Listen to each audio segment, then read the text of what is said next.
¿Quieren que hagamos intrusión fría un poco, 15 minutos? Sí, buenísimo.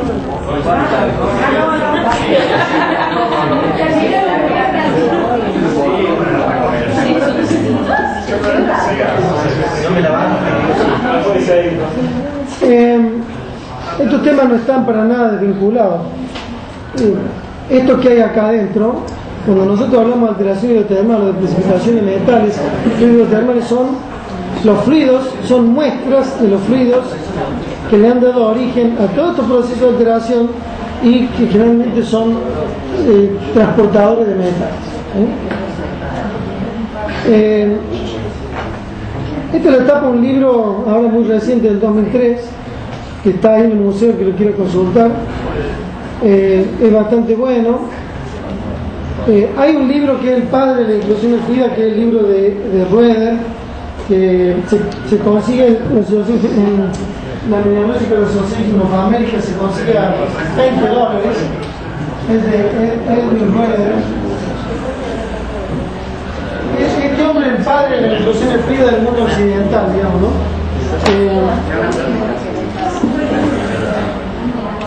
¿Qué es una inclusión fluida? Una inclusión fluida es un remanente de un fluido atrapado en un mineral durante el crecimiento del mineral. Eso de durante el crecimiento del mineral va a ser únicamente si la inclusión fue atrapada cuando el mineral estaba precipitando, ¿está bien? Si el mineral precipitó, formó un cristal o un grano mineral dado y a posteriori, a través de fracturación, se lo introduce otro fluido, eso se suelda de adentro, también va a ser una inclusión fluida, pero no va a ser una inclusión fluida primaria, sino que va a ser una inclusión fluida secundaria, que nos va a dar poco o nada de información, porque es un fluido que se metió en el huésped a posteriori a la cristalización. Entonces, yo, ¿para qué quiero una inclusión fluida? Para que me dé luz, para que me vislumbre cuáles fueron las condiciones de cristalización del sólido en el cual está atrapado, nada más que para eso. ¿Qué datos le puedo sacar a la inclusión fluida? Temperatura de cristalización del sólido que la aloja, presión, pero es muy delicado calcular la presión, generalmente da valores con un rango de error bastante amplio. Yo no lo recomiendo, o sea, no es que no lo recomiendo yo, la bibliografía no lo recomiendo, salvo unos casos muy particulares cuando se da una exsolución de agua y dióxido de carbono, que se da en muy pocos casos y que uno lo ve en el preparador y dice, acá se me exsolvieron, y como hay relaciones de fase estudiadas, yo sé a qué presión ocurre la solución, lo puedo calcular. Si no, no. O sea, que esto indica que yo necesitaré buscar la presión ajeno, por algún dato ajeno a el entrampamiento de la inclusión fría. Metamorfismo regional, temperatura de una paragénesis, etcétera. Cualquier método que no sea a partir de la propia inclusión. Y lo otro que da es composición química del fluido. Nosotros podemos estudiar íntegramente la composición. Esto es fase vapor, adentro hay vacío, casi perfecto. Adentro hay vacío, hay una burbuja con vacío. Y esto es líquido. Esto es líquido. Ahí, esa es una inclusión grandota. Y acá hay una cosa negra que puede ser dos cosas. Puede ser un cristal lijo. Cristal lijo quiere decir que una vez que se enfría la solución, que el mineral cristaliza y el fluido atrapado empieza a enfriar, si está saturada en un componente dado, me va a precipitar alguna fase que va a reflejar en qué catión estaba saturada la solución, ¿sí? O puede ser un entrampamiento accidental de un accesorio. Cuando está creciendo un cristal de cuarzo, de pronto se encuentra con un circón, una patita, un rutilo, una magnetita que había cristalizado antes, lo engloba, le guarda un poco de líquido alrededor y sigue creciendo. ¿Cuál es la diferencia para distinguir un cristal lijo, o sea, los que no son útiles, y un entrampamiento accidental? La composición, la diferencia de composición entre fase líquida y verano se están raspados de grados. No, pero también los intentos también. La recurrencia, o sea, si yo tengo una solución de una composición dada, todas estas, miles que hay ahí, todas van a tener que tener el mismo cristal hijo. Porque era una solución que estaba saturada en calcio, todas me van a precipitar calcita o fluorita, o estaban saturadas en azufre y hierro, todas me van a precipitar pirita. Entonces en toda y cada una de estas voy a tener ahí adentro un cristal de pirita. Si tengo en una sola un cristal de pirita y en las 20 que están alrededor no hay nada, esa es una pirita que estaba cristalizada antes y que el cristal cuando iba creciendo lo englobó. La recurrencia, o sea, la repetición del cristal hijo en toda y cada una de las inclusiones fluidas. Eso es un cristal hijo, es un precipitado a partir de la solución. Bueno, yo preferí planteárselo así, después vamos a volver, si no terminamos hoy la clase que viene, a descripciones, etc. Yo les quiero explicar un poco, estos Rankine es una persona que tiene libros escritos famosa, es otro de los famosos de inclusión fluida del mundo, y esto lo puso disponible acá, y yo se lo tomé, no le dije gracias ni nada, pero lo tomé, porque está bastante simplificado y bastante lindo para que ustedes lo entiendan. Acá dice que ilustra cómo las inclusiones primarias y las secundarias se desarrollan durante el crecimiento de un cristal. Podría ser un cristal de cuarzo, que es lo más común que tenemos, ya sea como primaria o como secundaria. Healing quiere decir cicatrización de una fractura, ¿no? La cicatrización de una fractura en cuarzo es equivalente a disolver. Yo tengo un cristal de cuarzo, o sea, mi fractura, la solución caliente disuelve parte de las dos paredes de la fractura y me precipita sílice, entonces yo voy soldando o cicatrizando esa fractura. Cuando yo cicatrizo esa fractura, me va a quedar líquido entrampado entre los puntos de cicatrización.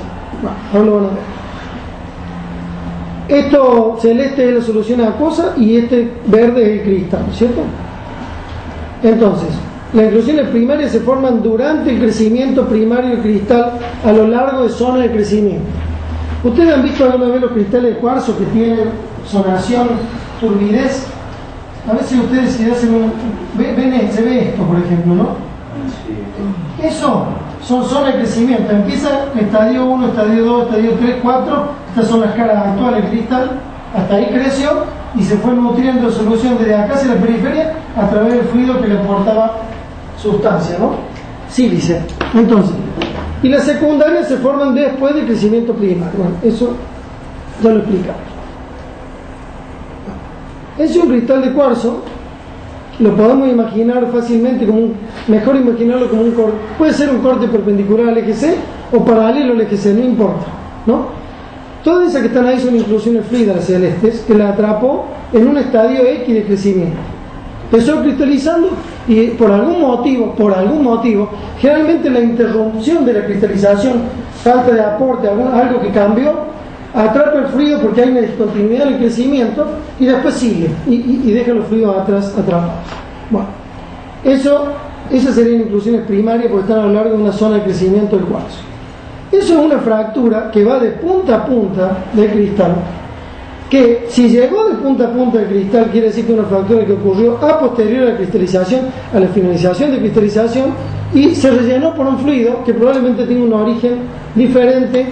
Este fluido es altamente probable que tenga un origen diferente a este. Cuando se hace el healing o la cicatrización quedan así. Eso es lo que vamos a ver nosotros en un corte delgado o en una preparación. Sigue cristalizando. Primarias son estas, secundarias son estas.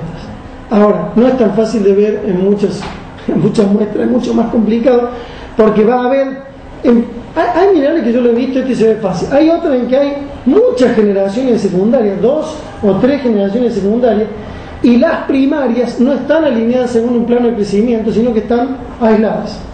1 o 2 acá, que también pueden ser. No necesariamente tienen que demostrar un plano de crecimiento las primarias. Toda inclusión aislada o grande, hay un 90 o más % de probabilidad de que sea primaria. Bueno, esto es una explicación, digamos, el criterio que se utiliza para que sean útiles es que se han entrampado a partir de un fluido acuoso que ha desarrollado burbuja de vapor durante el enfriamiento, y la causa física por la que se forma la burbuja de vapor durante el enfriamiento en esa cosa encerrada es por contracción térmica diferencial entre el fluido y el distinto grado de velocidad de enfriamiento entre el sólido que está cristalizando y el fluido que está adentro. Bueno, y lo que sigue acá es muestra vapor líquido, vapor de la burbujita líquido de lo que rellena la cavidad, grupos de inclusiones primarias y secundarias que muestran diferentes relaciones, ratios, son relaciones de vapor líquido que indican diferentes condiciones de presión y temperatura de entrampado. Son las mismas inclusiones de recién, ¿no? Son las mismas inclusiones de recién, digamos. Esta que generalmente es secundaria y tardía, la mayor parte de los casos son fluidos de temperatura más baja, ¿no? Y presiones menores que ocurren, digamos, durante etapas muy posteriores a la cristalización de las primarias.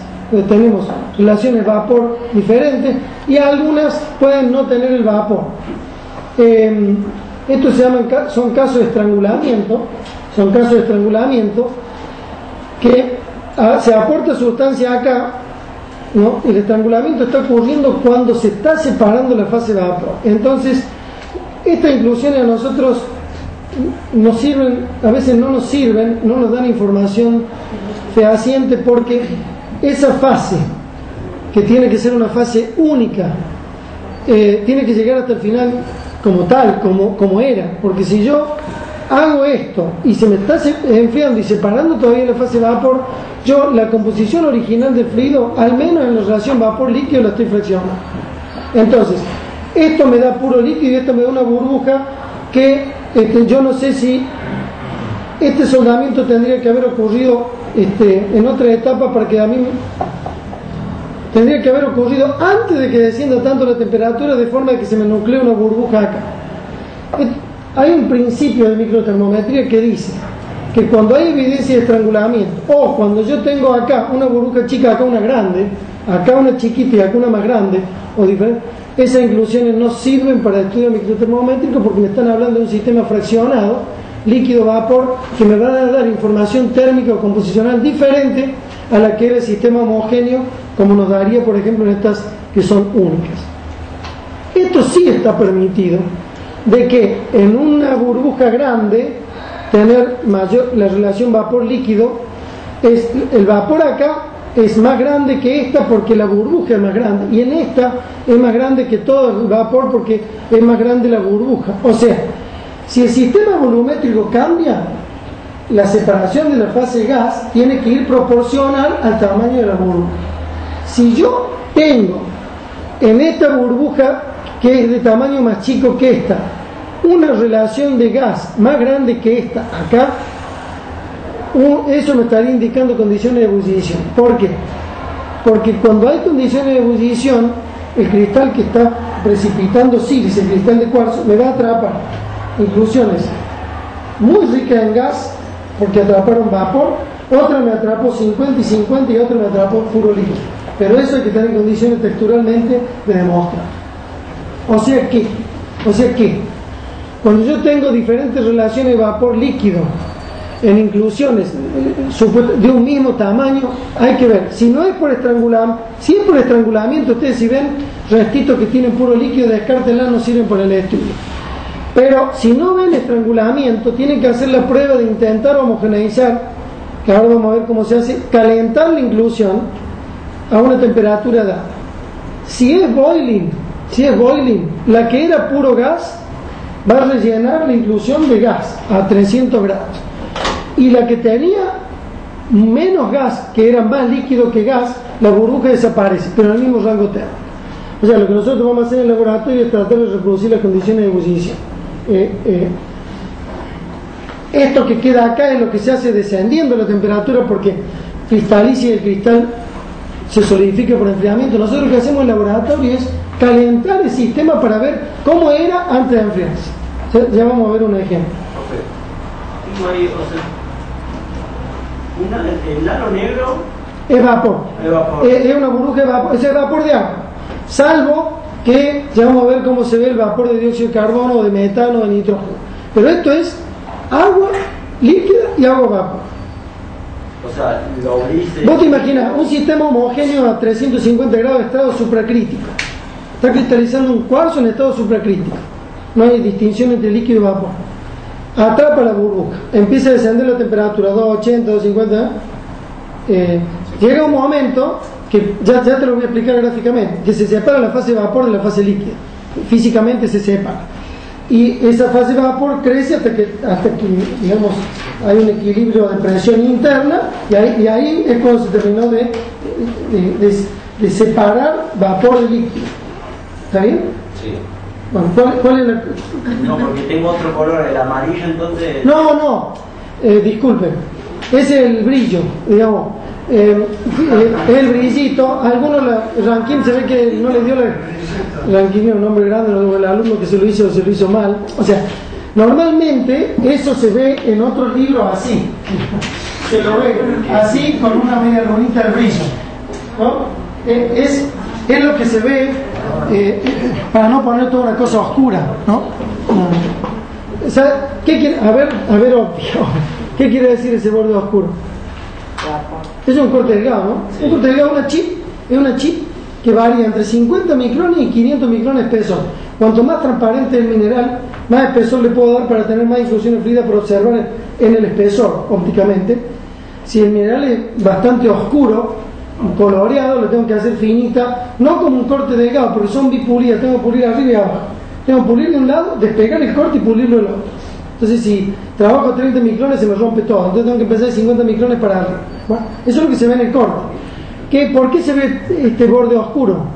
Por la diferencia de índice de refracción. Esto es aire versus líquido. Entonces, la diferencia entre 1,33 del agua y el líquido hace ese borde oscuro. Es una línea de Beck, si se quiere. Es la diferencia entre dos índices de refracción marcados, gas y líquido. Por eso se ve oscuro.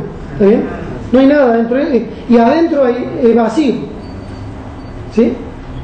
Entonces, esto es un sistema de un solo componente, monocomponente, que es solamente agua en dos estados físicos, líquido, vapor. Se puede complicar bastante, ¿no? Bueno, acá, esto es lo más importante, el principio más básico de la microtermometría.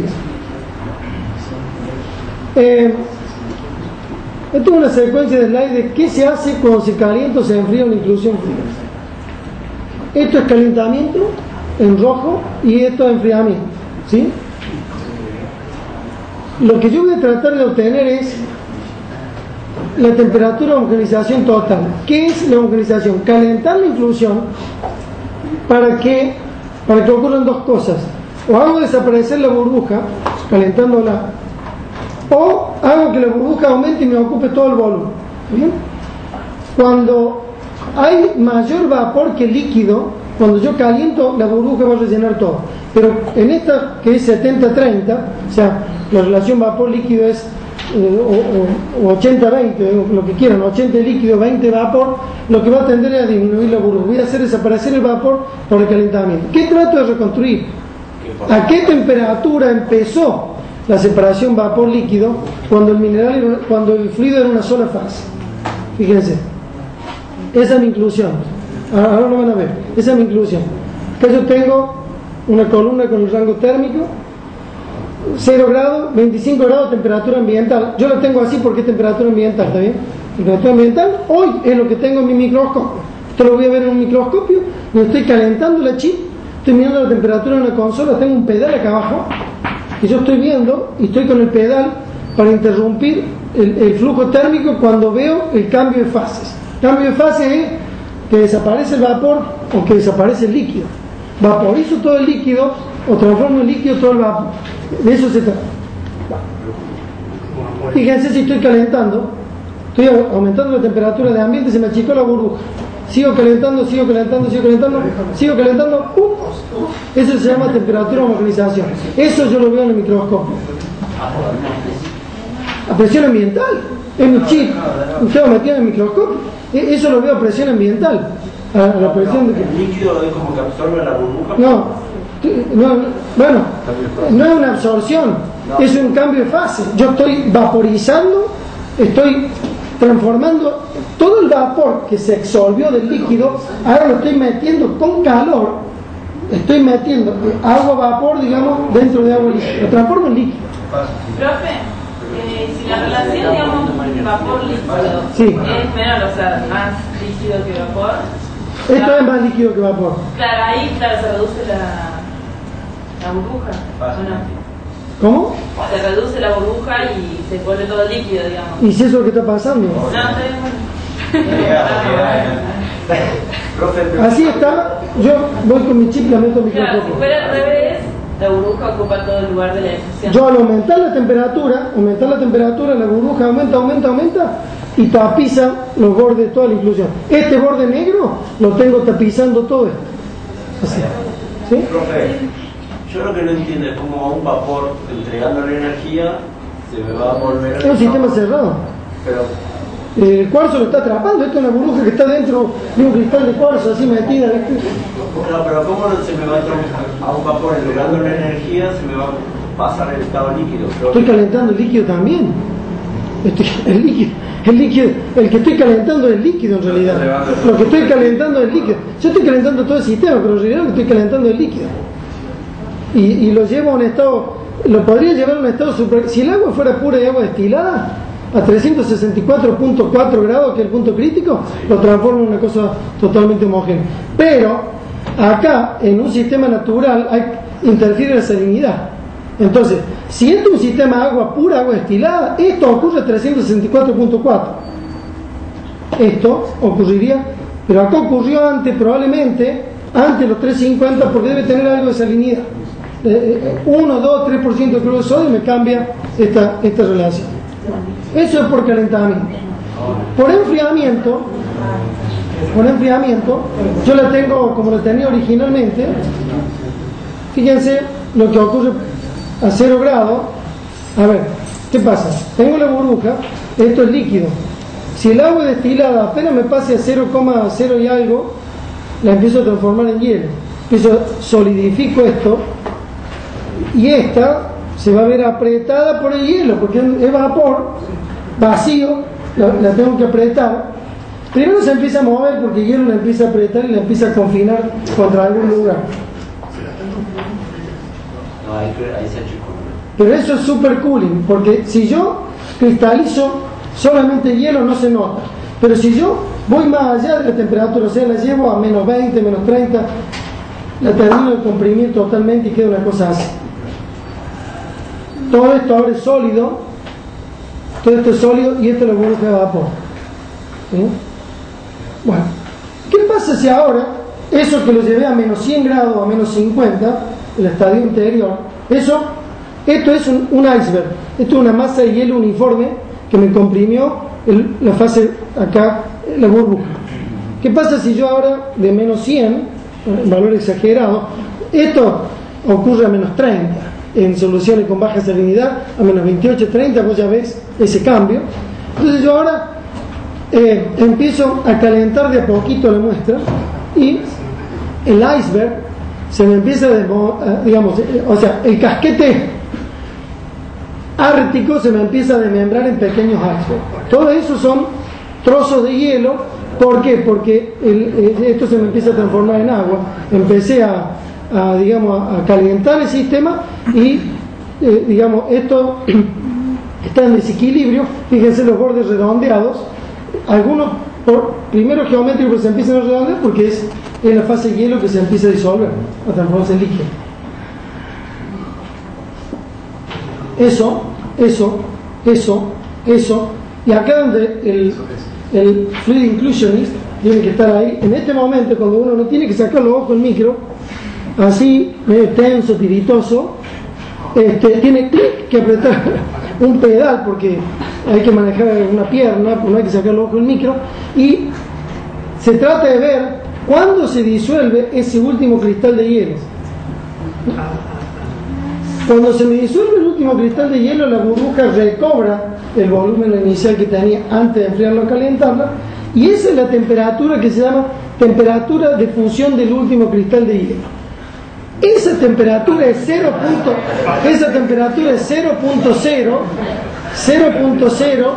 si es agua destilada.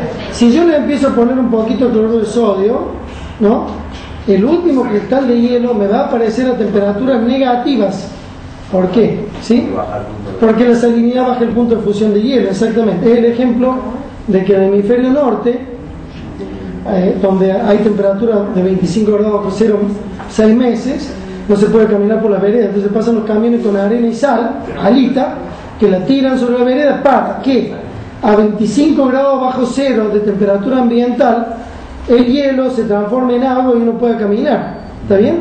Eso es bajar el punto de fusión de hielo agregándole salinidad. Eso es lo mismo que ocurre en la inclusión fluida.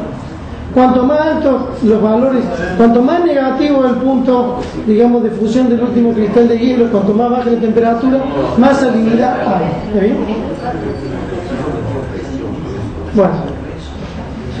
Profe, todo lo que vimos del proceso de la presión se mantiene constante.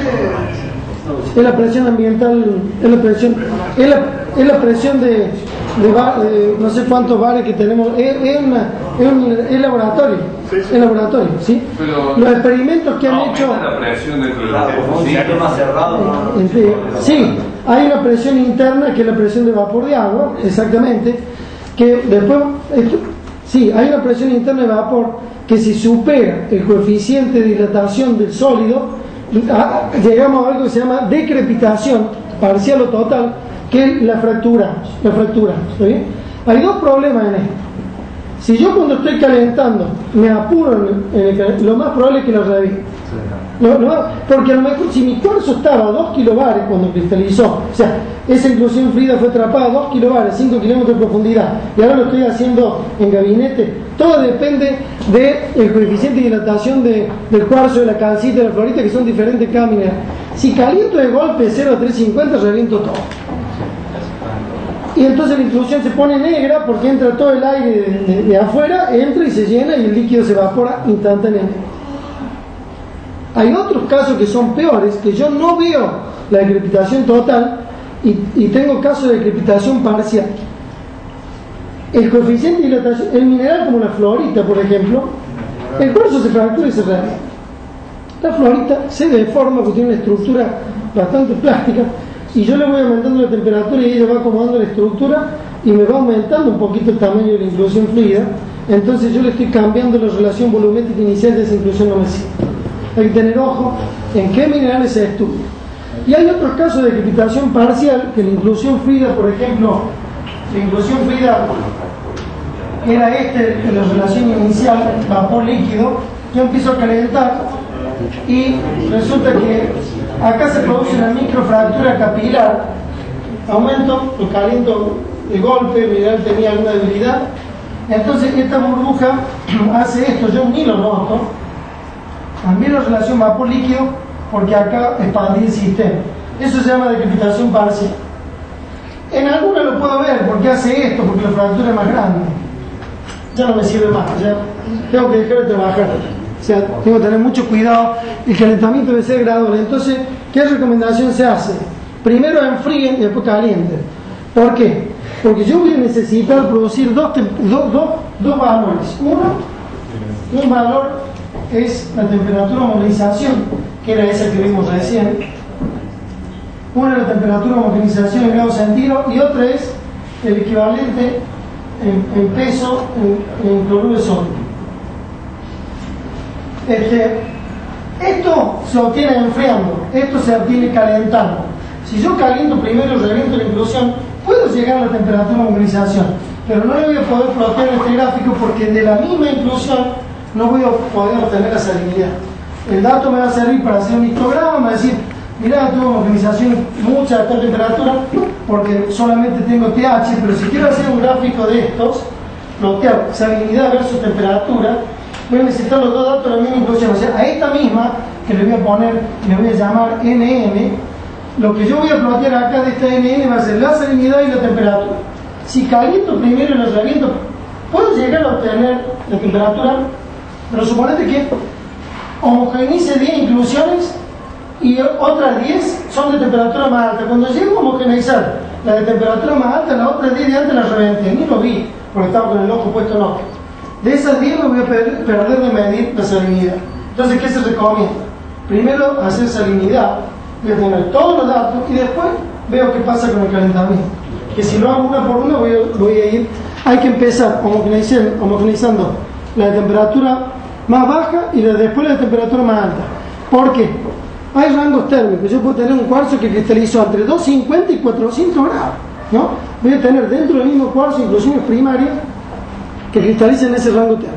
Entonces yo tengo que pegarle una ojeada y calentar hirviendo a poquito. Acá me están homogeneizando alguna, ojo que a 250 ya me homogeniza, porque si yo tengo que llevar a 350 el resto, es muy probable que le de 250 a 350 estén reventadas, ¿no? Reventadas, decrepitadas. 2 minutitos más y le seguimos la clase que viene, que vamos a ver cómo se homogeneiza y cómo se enfría, cómo se mide en un sistema, digamos, de equilibrio. Estas inclusiones que tienen líquido y gas son bifásicas, son líquido y vapor, bifásicas. Cuando ya hablamos de trifásicas es porque hay algún sólido, y multifásica es cuando hay más de un sólido diferente. Uno de los sólidos más comunes que precipitan a partir de una solución saturada en cloruro de sodio es la halita, y ustedes la van a ver como cubos ahí flotando en el líquido. Algunas pueden estar implantadas en las paredes de la cavidad y otras pueden estar ahí sueltas, ¿no? Que ustedes cuando calientan van a ver qué le pasará a esto si calentamos. Muy bien, ese es un principio fundamental. Por encima del 26.6% del cloruro de sodio, hasta 26.5 yo no voy a tener a temperatura ambiente cristal precipitado de halita. Voy a tener una solución alta en salinidad, pero no saturada. Si yo me paso el 26.6% de un sistema bien medido, ¿no? Perfecto. Si me paso el 26.6% del equivalente de cloruro de sodio, inmediatamente me precipita un cristal de halita. Entonces, la salinidad no la mido por enfriamiento y ver cómo se comporta el hielo en base al contenido salino, sino que la salinidad la mido a la temperatura que se me disuelve este cristal de halita. O sea, la salinidad se mide viendo la temperatura de disolución. Primero se le empiezan a redondear las aristas hasta que va a haber un punto que se disolvió, ahí aprieto el pedal y mido la temperatura de disolución. Hay tablas y hay una fórmula que dice qué salinidad tenía esa solución en el punto de... Y las salinidades pueden ser altísimas, hasta 80 o 90%. Los pórfidos, por ejemplo, tienen entre 60 y 90% de cloruro de sodio. Son salmueras. Ya no se habla de solución salina, sino que se habla de salmueras. Bueno, fíjense acá un triangulito. ¿Por qué un triangulito? ¿Por qué lo dibujaron un triángulo y no un cuadrado? ¿Qué inventaste? ¿Por qué un triángulo? Porque la calcopirita cristaliza en tetraedros. Es de la clase tetraedra. Ubícate en la... Bueno, no, siempre se tienden a hacer dibujitos más o menos con las morfologías del cristal que se identifica, ¿no? Entonces tenemos, esto indica que había alto contenido de azufre, de hierro y de cobre para que me precipite un cristal de calcopirita en la solución. La clase que viene seguimos a partir de acá y terminamos en inclusiones frías. Te voy a tomar lista, ¿eh?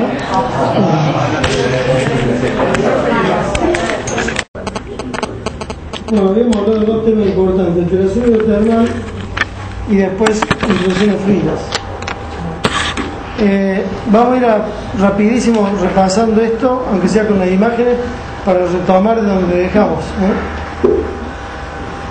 Todo el mundo se acuerda que eran las inclusiones frías, que eran relictos o restos de un fluido atrapado entre el crecimiento del mineral.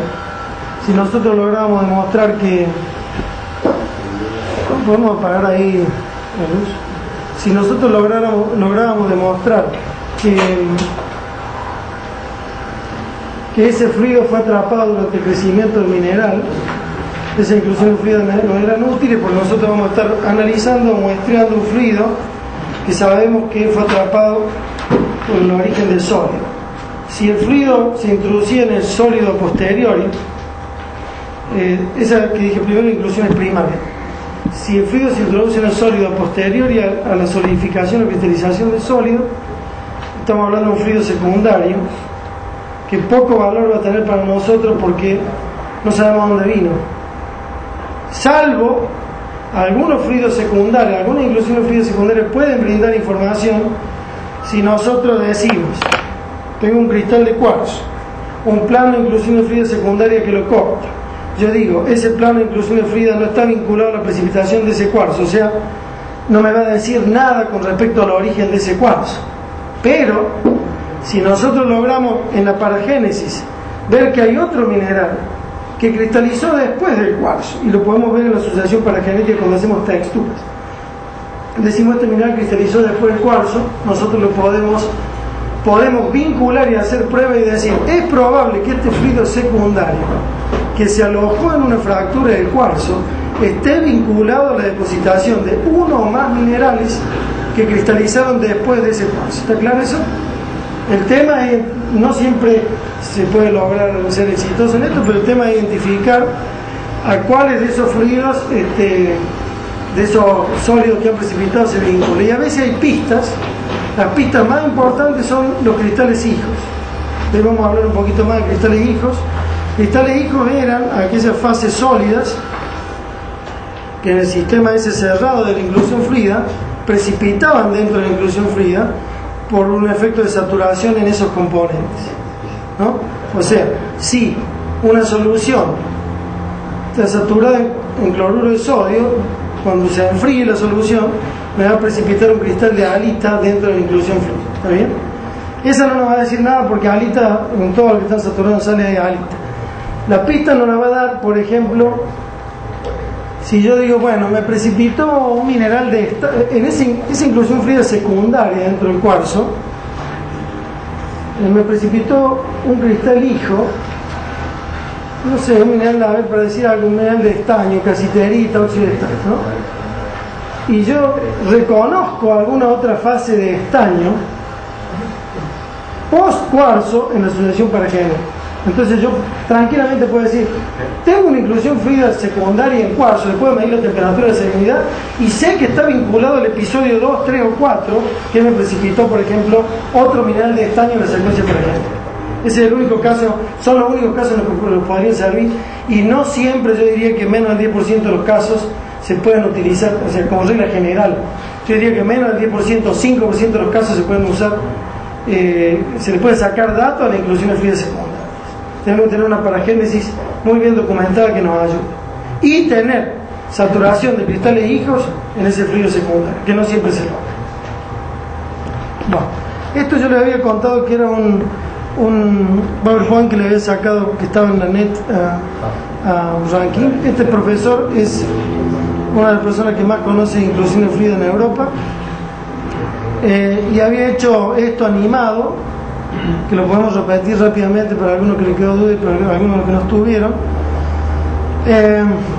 El color celeste implica solución acuosa y lo verde el sólido, el cristal.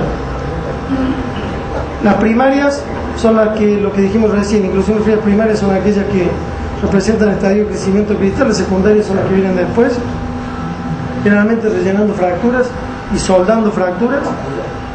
Entonces, si esta fuera un corte de un cristal de cuarzo, por ejemplo, hexagonal, perpendicular a C o paralelo a C, no importa, ¿sí? No importa.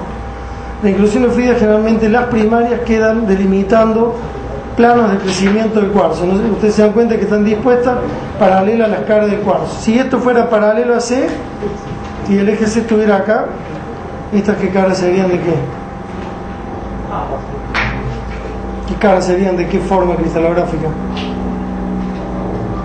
Si el eje C estuviera descansando así, paralelo a la mesa, digamos.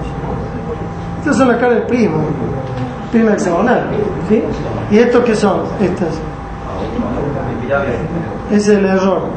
Parecen pirámide o bipirámide, pero son romboedros, ¿se acuerdan? ¿Ah? Son combinaciones de dos romboedros que simulan una pirámide. Bueno, lo que yo les quiero decir es que las inclusiones fluidas van indicando plano de crecimiento del cristal. ¿Por qué? Porque siempre hay interrupciones, cambio en la cinética de cristalización, cambio de velocidad, cambio de concentración de las soluciones, interrupción por sólidos que se interponen en la cristalización. esos son todos motivos que lo vamos a ver después con detalle, que pueden hacer que cristalicen, que se atrapen fluido. O sea, en definitiva, una inclusión fluida en la historia de cristalización de un mineral es como tener una cicatriz en la cara, digamos, cosas así. O sea, son imperfecciones, ¿sí? O sea, la inclusión fluida, que tanto la usamos para sacarle datos al crecimiento de los cristales, para el cristal mismo es una imperfección. De hecho, por ejemplo, la turbidez de las esmeraldas de Colombia, las esmeraldas que son las más famosas del mundo, se la dan la inclusión fluida. Entonces, en gemología, cuando hay mucha inclusión fluida que da turbidez, eso se interpone al crecimiento cristalino perfecto de esa especie mineral.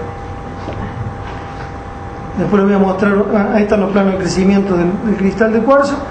Entonces, mientras estas son inclusiones fluidas primarias, que indican plano de crecimiento, esta es una fractura que va de punta a punta del cristal, o sea que quiere decir que ha estado comunicada al fluido externamente en una geoda. Imagínense una geoda con un cristal de cuarzo cristalizando y todo afuera lleno de fluido, pero hay que ver ese fluido de dónde viene, si es el mismo el cuarzo o es uno que se metió después en la miarola, etc. Bueno, acá se introduce un fluido, todo lo que es celestito gris es fluido. Cuando el cristal sigue enfriándose y precipitando sustancia cristalina, todo ese plano de fluido se estrangula y se van dibujando o escindiendo, formando inclusiones fluidas individuales. Bueno, esas son primarias entonces y esas son secundarias. Acá está muy simple reconocerlas. Toda inclusión fluida vinculada a un plano de crecimiento es primaria, toda inclusión fluida vinculada a una fractura que va de borde a borde del cristal es secundaria. Pero hay cristales en los que es una maraña donde yo le puedo llenar eso y hacer una pegada al lado de otra, digamos, ahí. Y ya es muy difícil distinguir lo que es plano de crecimiento de lo que es fractura cicatrizada. Bueno, son conceptos para ir armando el tema de inclusión fluida. Ustedes se acuerdan que por contracción térmica diferencial entre el huésped que se está enfriando y el fluido que queda adentro, velocidad diferencial de enfriamiento, digamos, se genera una burbuja siempre de vapor dentro de la inclusión fluida, ¿no?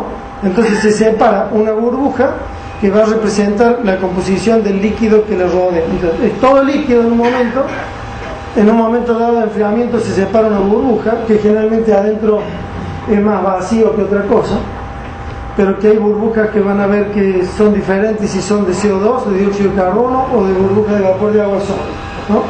Ya vamos a ver algunos ejemplos.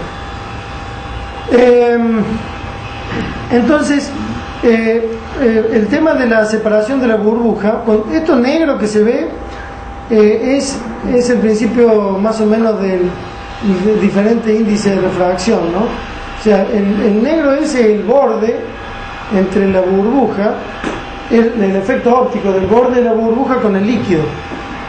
El ejemplo es que si este es un líquido acuoso con algo de salinidad y el índice del líquido es 1,5, parecido al del cuarzo, por ejemplo, y el vacío o el aire acá, o el aire o lo que sea, o casi vacío con aire, lo que sea, tiene densidad 1, hay la diferencia entre 1 y 1,5 entre índice de refracción genera un borde bien oscuro, que era lo mismo que ver el borde de un granate con respecto al bálsamo, ¿está bien? Los bordes oscuros del granate con respecto al bálsamo es el mismo borde oscuro de la burbuja, porque esto nunca lo van a tener que confundir, este borde oscuro, con un ribete de dióxido de carbono, de metano o de nitrógeno, que son otros gases que se mezclan con el agua. Entonces, lo que les quiero decir es que es un efecto óptico por diferente índice de refracción entre aire y agua, nada más, el borde de la burbuja.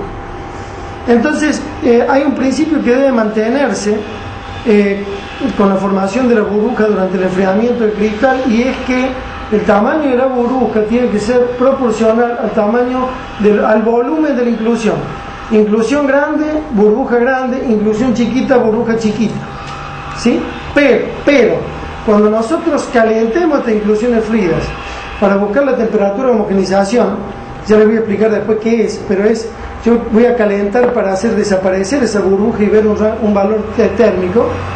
Cuando yo caliente tanto la burbuja chiquita de la inclusión chiquita, tiene que desaparecer en la misma temperatura que la burbuja grande dentro de la inclusión grande. ¿Está bien?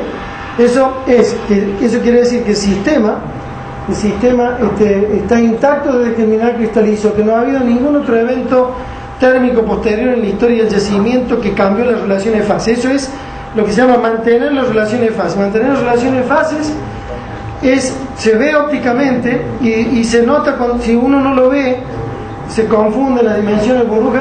Cuando lo midan se van a dar cuenta. O sea, cuando yo dije a la misma temperatura, es imposible a la misma temperatura, es el mismo rango térmico. O sea que la chiquita de la inclusión chiquita y la burbuja grande de la inclusión grande tienen que desaparecer cuando yo caliento en el mismo rango térmico. Rango térmico que es aceptable, un rango de 20 a 50 grados. ¿Por qué necesito un rango de 20 a 50 grados? Porque el enfriamiento de los cristales es lento y hay algunos que empiezan a formar la burbuja, o digamos a separarse a 300 grados, y los últimos la burbuja se puede separar a 250 o 260. Entonces eso va a quedar registrado en la historia de enfriamiento de la burbuja. ¿Está bien? Cuando ustedes vean algo así, por ejemplo, porque estas inclusiones se le ve el borde, porque son como huevos, ¿no? O son circulares o son ovoides. Las inclusiones secundarias, que son selladuras de fracturas, generalmente son chatas. Los perfiles, digamos, serían, los perfiles de estas, un corte de esas sería una circular o una cosa así, ¿no? En cuyo caso esa burbuja, si yo le hago un corte, no me va a ocupar una gran parte del campo acá, ¿no? O acá puedo ocupar todo esto en medio, ¿no? Porque es así, ¿no es cierto? Si yo le hago un corte longitudinal, tengo la opción de que se vea un poco más chica. Pero estas son con estas secciones, ovoidales y circulares. Las que rellenan planos cicatrización de fracturas son generalmente chatas y son irregulares, son de morfología irregular y chatas. Entonces que si yo le hago un corte así, voy a tener algo así, digamos, ¿no? Así, y la burbujita por acá o por acá. ¿Entienden? Las que rellenan plano de fractura toman un poco la morfología de la fractura, que son planos muy finitos donde la sustancia cristalina va estrangulando y dejando lagunitas de líquido incomunicadas. Eso es. Bueno, este es el tema para ver qué pasaba cuando calentábamos o enfriamos.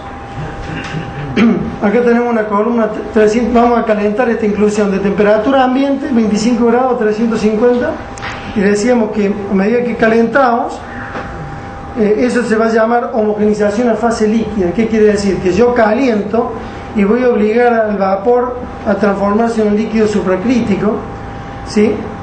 Entonces lo que voy a hacer cuando caliento, ven que va subiendo la temperatura aquí, y cuando llega a una temperatura X, la burbuja desaparece. Eso se llama temperatura homogenización. De dos fases, un líquido y un gas, yo hice una sola fase. Eso se llama homogenización de fases, pero se llama temperatura homogenización. ¿Eso porque aumenta la solubilidad del líquido? ¿Cómo? ¿Eso porque aumenta la solubilidad del líquido con la temperatura? Exactamente. Vos lo que estás haciendo es hacer desaparecer el vapor y pasarlo a fase líquida. Pero entonces no debería depender también la cantidad de vapor que tenés en el líquido. Sí, claro. Bueno, muy bueno tu observación. El otro caso es cuando las burbujas son, esto se llama relación vapor-líquido, o F, grado de llenado se llama. F es líquido sobre vapor. Entonces los valores van de 0 a 1, ¿no? Los valores van de 0 a 1. Hay algunos que lo ponen al revés, ¿no? O sea que hay libros que lo ponen al revés. Pero suponer que es líquido sobre vapor, entonces cuando líquido sería 1 es todo líquido, una inclusión que no tiene gas, y con 0,5 sería mitad y mitad. Esto es mitad de líquido y esto es mitad de vapor. Cuando las relaciones de fase están inferiores al 50% en esto, al 0,5, lo más probable es que todo se vaya al líquido achicando la burbuja. Cuando la burbuja pasa un poquito, cuando yo haga eso mismo caliente, la burbuja crece y llena toda la inclusión. ¿Está bien? Eso es el típico caso de boiling o ebullición. Cuando este cuarzo me atrapó un fluido en ebullición, que es lo equivalente cuando ustedes tienen una olla a presión con el líquido acá y entra en ebullición, y acá tiene que cristalizar un sólido, este sistema me va a atrapar líquido solo, me va a atrapar acá distintas relaciones de vapor líquido. Entonces, ustedes pueden encontrar en una misma población, por ejemplo, pueden encontrar en una misma población una que tenga esta burbujita y otra acá que tenga todo esto de burbujas. Esta va a homogeneizar a gas y esta va a homogeneizar a líquido, todo líquido a la misma temperatura, indicando que el fluido era un fluido homogéneo en situación de ebullición y que la temperatura a la que estaba ocurriendo eso era única, o por lo menos un rango de 30 a 50 grados. Bueno, esto es el caso de enfriamiento. Cuando yo empiezo a enfriar, acá de 0 para abajo, ahí empieza, ¿qué hago? Si yo hago un enfriamiento rápido, yo le voy a mostrar el aparato como se hace, le hago pasar nitrógeno gas, lo enfrío en nitrógeno líquido y puedo llegar a menos 196 grados. Entonces yo en una platina o microscopio puedo enfriar una chip de cuarzo de fluorita de calcita casi a 200 grados bajo cero y ver con el microscopio estoy viendo con aumento grande qué le está pasando a esa inclusión que tiene 20 o 30 micrones con suerte, generalmente son 5 o 10 micrones. ¿Qué ocurre? Esto era líquido, acuoso. Esto se llama supercooling, quiere decir sobreenfriamiento, ¿sí? Sobreenfriar es llevar más allá y llevarlo rápido. O sea, lo que hago es solidificar todo el agua, lo transformo en hielo, y la burbuja, que es casi vacía, lo que hace es deformarse ante la presión de hielo. Ustedes vieron que en la zona glaciar y todo eso a veces se encuentran burbujas de aire, digamos, de otra época geológica que están ahí apretadas, deformadas por el hielo. Es más o menos lo mismo. Fíjense qué pasa si yo ahora empiezo a calentar, ¿no? Esta temperatura que se llama first melting temperature, esta temperatura de primera fusión de hielo, es importantísima para saber, habla del punto eutéctico, porque acá van a tener tres fases coexistentes. Esto que son icebergs, el hielo desmembrado en trozos, el líquido que se empezó a formar y el gas. Ese es un punto eutéctico que yo tengo agua líquida, tengo hielo, o sea, agua sólida, y tengo vapor de agua. Las tres fases coexisten. Es importantísimo con un buen microscopio ver, cuando yo llevé a menos 50 grados centígrados, congelé todo, apreté la burbuja y después dejo que la temperatura se empiece a calentar sola, o le doy un poquito de calor con aire caliente y no tengo que sacar los ojos del micro. Cuando veo que el primer movimiento que veo, porque es lo único que veo, un movimiento rápido, quiere decir que se formó la primera gotita de líquido a partir de hielo, ahí aprieto el botón y miro en una consola qué temperatura es. Ese es el punto eutéctico, en el que coexisten las tres fases, y tiene un valor importantísimo porque habla no solamente de la salinidad, sino de cuántas sales pueden estar presentes en ese líquido. Hay eutécticos fijados para cloruro de sodio puro, potasio puro, mezcla de cloruro de sodio y potasio, mezcla de cloruro de calcio, mezcla de cloruro de magnesio. O sea, siempre se lo expresa en forma de cloruro, pero podemos tener hasta 4 cationes alcalino terrio, y el eutéctico ese punto que se llama first melting temperature, ese es fundamental para empezar a decir cuál es la composición que tiene la solución, el primer dato composicional que tenemos. Si yo sigo calentando, todos los icebergs de hielo se me empiezan a derretir hasta que me quede ese solo. Ahí tengo que estar con los ojos bien grandes. Cuando desaparece, esa se llama temperatura de la fusión del último cristal de hielo. A la temperatura que funde ese último cristal de hielo, eso nos da la salinidad de la inclusión. Eso es lo que nos da la salinidad, ¿sí? Si yo logro que desaparezca ese último cristal de hielo a 0.0, eso es agua destilada, agua pura. Si yo hago que desaparezca este último cristal de hielo a menos 30 o a menos 25, bueno, tiene que ser menos de 26.6, pero ya vamos a ver por qué, pero a menos 18, menos 20, menos 15, eso me está dando porcentaje de cloruro de sodio en la inclusión. ¿Por qué es importante saber la salinidad? Porque los sistemas hidrotermales vinculados al magmatismo tienen salinidades moderadas altas, y los sistemas epitermales que tienen mucha interacción con agua meteórica, que son prácticamente aguas destiladas, tienen salinidades bajas a nulas. ¿Está bien? Eso es lo importante en yacimientos. Bueno, cuando esas son inclusiones bifásicas es cuando hay solamente dos fases, líquido, vapor, agua, por ejemplo, son dos fases, esas se llaman bifásicas. Una monofásica sería todo vapor de agua, o todo CO2, o todo agua líquida, etc. Generalmente las monofásicas no nos sirven para el estudio, ¿está bien? Porque como tenemos que ver cambio de fases, necesitamos al menos dos fases para ver qué pasa entre ellas. Bueno, acá hay un caso de una multifase o polifásica que se llama, donde ha precipitado alita, cubos.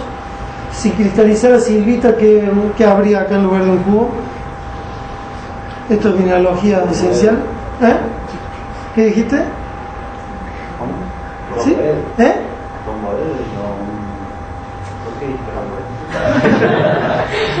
Termina en edro, ¿sí?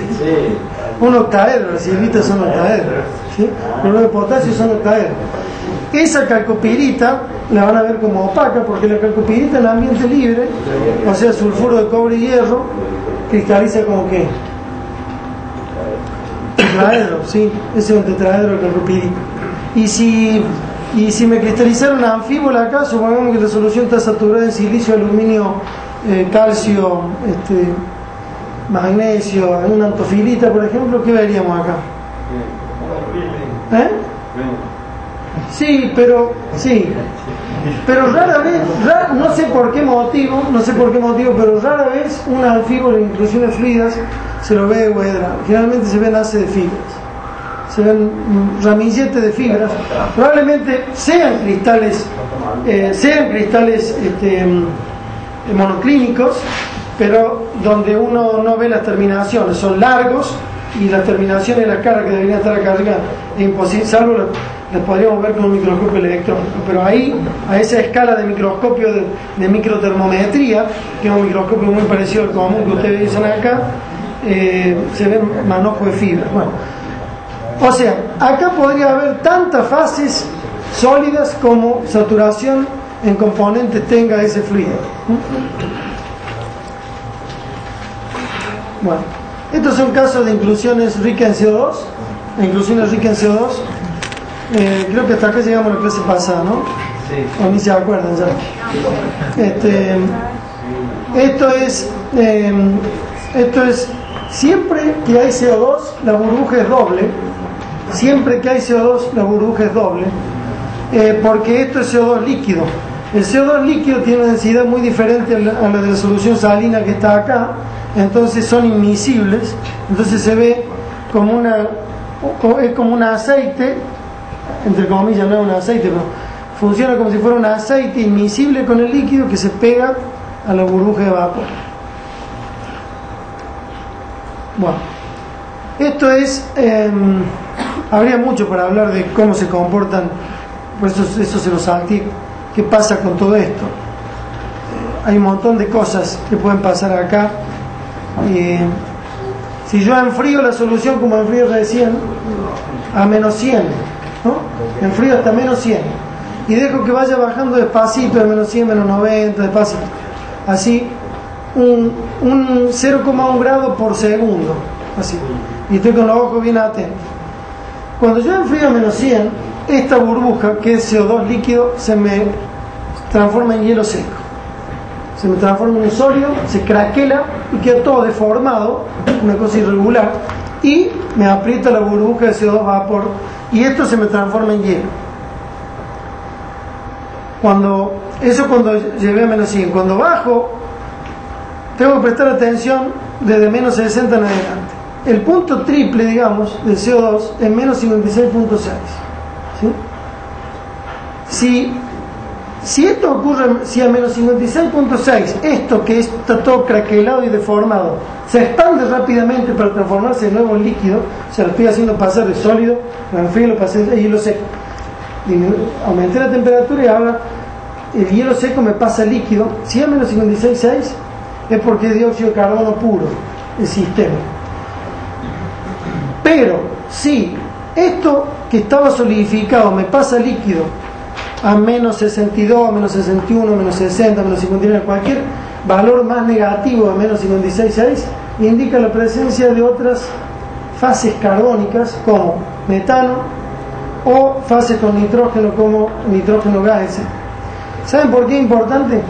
Porque los sistemas magmáticos generalmente hay dióxido de carbono puro, pero si hubiera algún componente en la fusión o la derivación de estos fluidos metamórficos, siempre hay nitrógeno, siempre.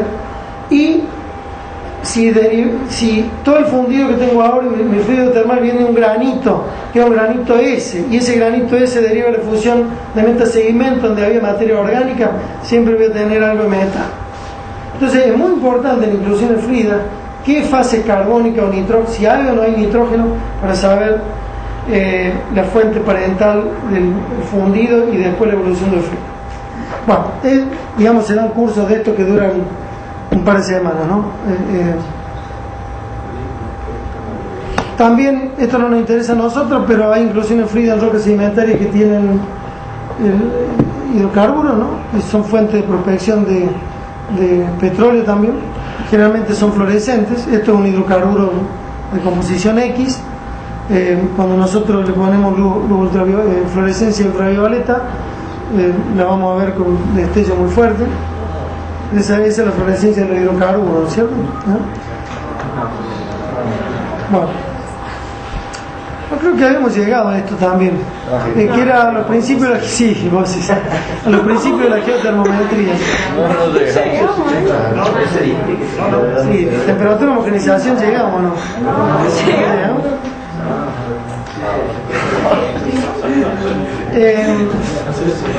este es el diagrama más elemental que hay. Este es el diagrama más elemental que hay para interpretar, digamos, en los principios de la geotermometría. Las inclusiones fluidas no son para verla, decir que linda, mira, bueno, para sacar una foto, son porque nos brindan información de termométrica, isotópica y de la composición de los fluidos, de la génesis del yacimiento.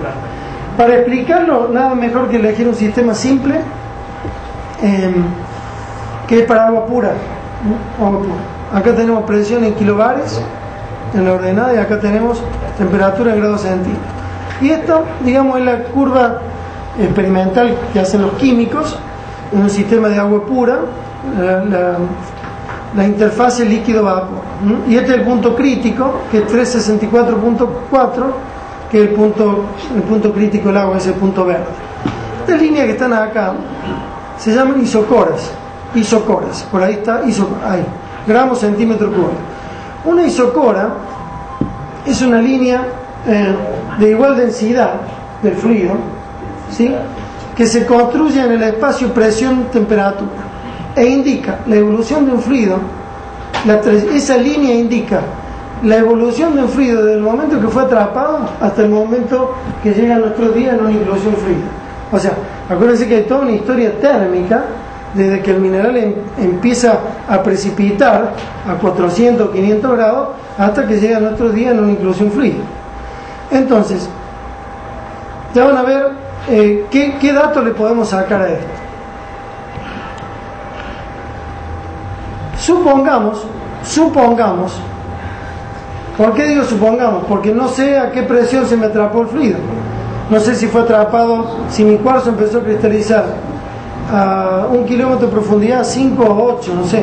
Entonces supongamos que yo tengo un fluido que es atrapado a una presión T, una presión cualquiera, lo podría haber puesto ahí, lo podría haber puesto acá. Esta es la inclusión, ¿está bien? Esta es la inclusión. Si mi sólido, mi cuarzo, calcita, atrapa a esta inclusión fluida, a esta presión T, esa es la presión de entrampamiento del fluido en el sólido. Esta, cuando yo intercepto la isocora, esta es mi temperatura de entrampamiento. ¿Está bien?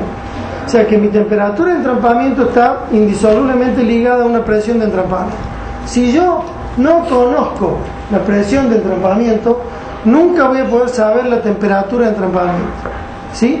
Por lo tanto, la mayor parte de la bibliografía que presenta datos de inclusión fluida no van a poner TT, que es temperatura de entrampamiento, sino que van a poner otro dato que es TH, que es temperatura de homogenización.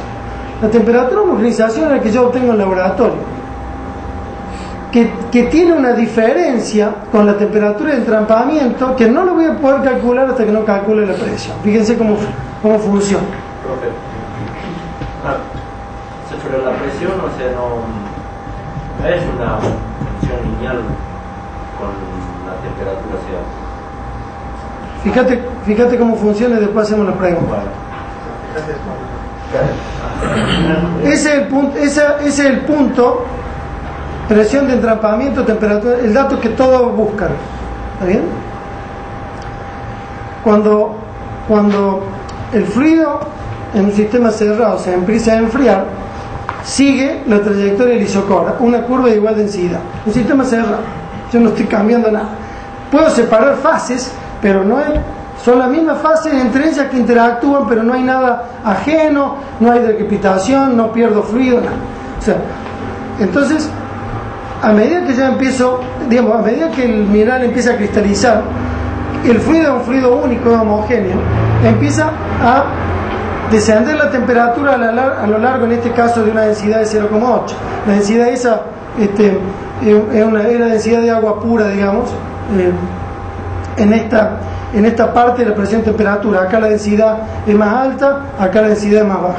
¿Está bien? La densidad se hace más baja para el lado del punto crítico o del estado supracrítico del agua.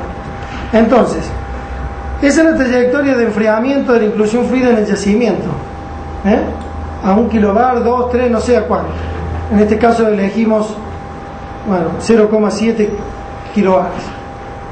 Bueno, cuando la inclusión fluida toca la curva teórica de separación líquido-vapor, se me separa la primera burbujita. O sea, si en ese plano de presión-temperatura vengo enfriando un líquido uniforme, cuando llega a esto, que es un sistema químico perfectamente conocido y estudiado, cuando llega ahí, cuando toca la curva de separación líquido-vapor, se separa la primera burbujita de vapor.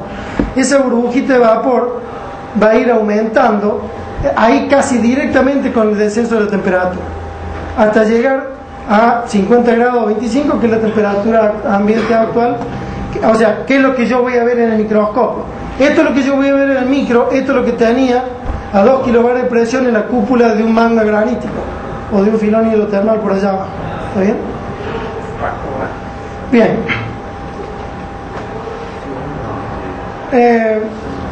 Si yo, digamos, ese punto, digamos, que, a ver, vamos, ahí estamos, ¿no? Eso es lo que me hizo la naturaleza por enfriamiento de la solución. Ahora, Bordesse se pone en el microscopio y dice, voy a ver qué hizo la naturaleza con esta inclusión fluida. Entonces dice, voy a hacer el procedimiento al revés, la voy a calentar para ver cuándo me desaparece la burbuja. Entonces, de acá, si yo caliento, me voy para el otro lado, aumento la temperatura, voy a llegar, digamos, a este punto único, ahí único, exclusivo, donde me desaparece la burbuja. Cuando me desaparece la burbuja, yo aprieto un pedal, interrumpo el flujo térmico, y entonces tengo una consola que me dice a qué temperatura pasó eso. Eso se llama temperatura de homogenización. Yo, ¿qué hice? Volver a homogeneizar el fluido que en la naturaleza empezó siendo un fluido único. Esa es la temperatura de homogenización. Esa temperatura de homogenización, fíjense que está a una distancia térmica considerable de la temperatura de entrampamiento. Esa diferencia entre esto y esto la da si conocemos la presión. Eso era para cerrar el proceso, ¿no? Fíjense que de acá, de ese punto hasta acá arriba no cambió nada. Hay un punto mínimo cuando tengo fluido uniforme o fluido único, y hasta que llegue más arriba siempre se va a mantener igual. ¿Saben hasta dónde? Hasta que si me paso una temperatura dada, si me paso la reviento. la decrepito, la puedo reventar si me paso de la temperatura. Y eso tiene mucho que ver con la presión de entrampamiento también. Una con la estructura del sólido que lo aloja. No es lo mismo calentar un fluido en fluorita, calcita o cuarzo, ¿no? Hay estructuras que se deforman, los carbonatos se deforman y se agrandan y no se revientan. O sea, la decrepitación existe, pero porque se aumenta el volumen. Pero en otros, en minerales frágiles como el cuarzo y otros silicatos, se microfracturan y las fases escapan y se ven negras, entra aire a la inclusión fría. ¿Por qué te reís? No era pasado. Nosotros habíamos hablado que hay, bueno, esto es lo que yo veo en el microscopio, esto es lo que yo veo en el micro, y esto es lo que hace la naturaleza. Esa diferencia térmica se llama corrección por presión. ¿Cómo hago yo para saber cuál fue la temperatura de entrampamiento? Tengo que conocer la presión de entrampamiento de los fluidos. Y hay dos formas de buscar la presión de entrampamiento. O la saco de un sistema ajeno. A ver, por ejemplo, supongamos que estamos estudiando un scan donde están involucradas rocas metamórficas, ¿no? Y si yo tengo una paragénesis metamórfica que la puedo vincular al sistema evolutivo de mi fluido, yo puedo usar esa presión de medida del metamorfismo por paragénesis, ¿no? Ustedes saben que biotita más esto, granate más el otro, está el rango térmico.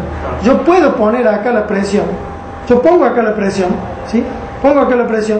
Con ese valor de presión me voy al isocora y acá sé cuál es la temperatura de entrampamiento. Pero ¿cómo se hace gráficamente en el cálculo? Se usan unas tablas que yo se las di recién, unas prestas. Las tablas de Potter se llaman. Las tablas de Potter son estas tablas. Son estas donde acá está la temperatura de homogenización, o sea, este dato. Esto, presten atención porque van a tener que hacer un práctico de esto. La temperatura de homogenización que está ahí está acá, y acá está la corrección por presión que dice acá, pressure correction, la corrección por presión. Y estos son valores en megapascales, o sea, lo equivalente a los kilovatios, ¿no? O sea, 250 bares, 500 bares, 750, 1 kilobar, o sea, 1000 bares, 1 kilobar, estos son 2 kilobares, 200 megapascales son 2 kilobares de presión. Bueno, si yo saco de una paragénesis metamórfica que yo tenía, por ejemplo, 1750 megapascales, ¿no? Y mi temperatura de homogenización era, ahí ¿qué valor había? Bueno, no sé, 200 será por ahí, o no sé, supóngase que fuera 200. Yo voy a 200 acá hasta que intercepto la curva de los 1750 megapascales y vengo ahí con una línea paralela a la abscisa en la corrección por presión, y ahí me dice 170 grados centígrados. Esa corrección, esos 170 grados centígrados son 170 grados que yo le tengo que sumar a los 200 que están acá para que me dé TT. O sea, los 200 más los 170 son 370, o sea que esa inclusión fluida fue entrampada a 370 grados y a 1750 megapascales. Pero en el laboratorio lo máximo que yo puedo hacer es que homogenice a 200 grados. ¿No es cierto? O sea, el factor es la variable que me falta de la naturaleza, que son los 2 kilobares, digamos, de enterramiento. Entonces, como la corrección por presión es muy difícil de conseguir, estoy muy limitado, tengo que tener la suerte de tener un sistema en el campo que tenga todo esto. Si no lo tengo, todo el mundo se maneja con temperatura de homogenización. ¿Y saben cómo se la llama la temperatura de homogenización? También se la llama temperatura de entrampamiento mínima. Esa es la mínima. Es la mínima. De ahí para arriba no sé cuánto le tengo que sumar si no sé la presión. Pero esa temperatura de homogenización es una temperatura de entrampamiento mínima. Es una temperatura de entrampamiento que está a muy bajos kilovatios. Es la mínima. Entonces, este es un dato importantísimo porque todo está tabular. Cada tipología de yacimiento tiene una temperatura de homogeneización o un rango de temperatura de entrampamiento.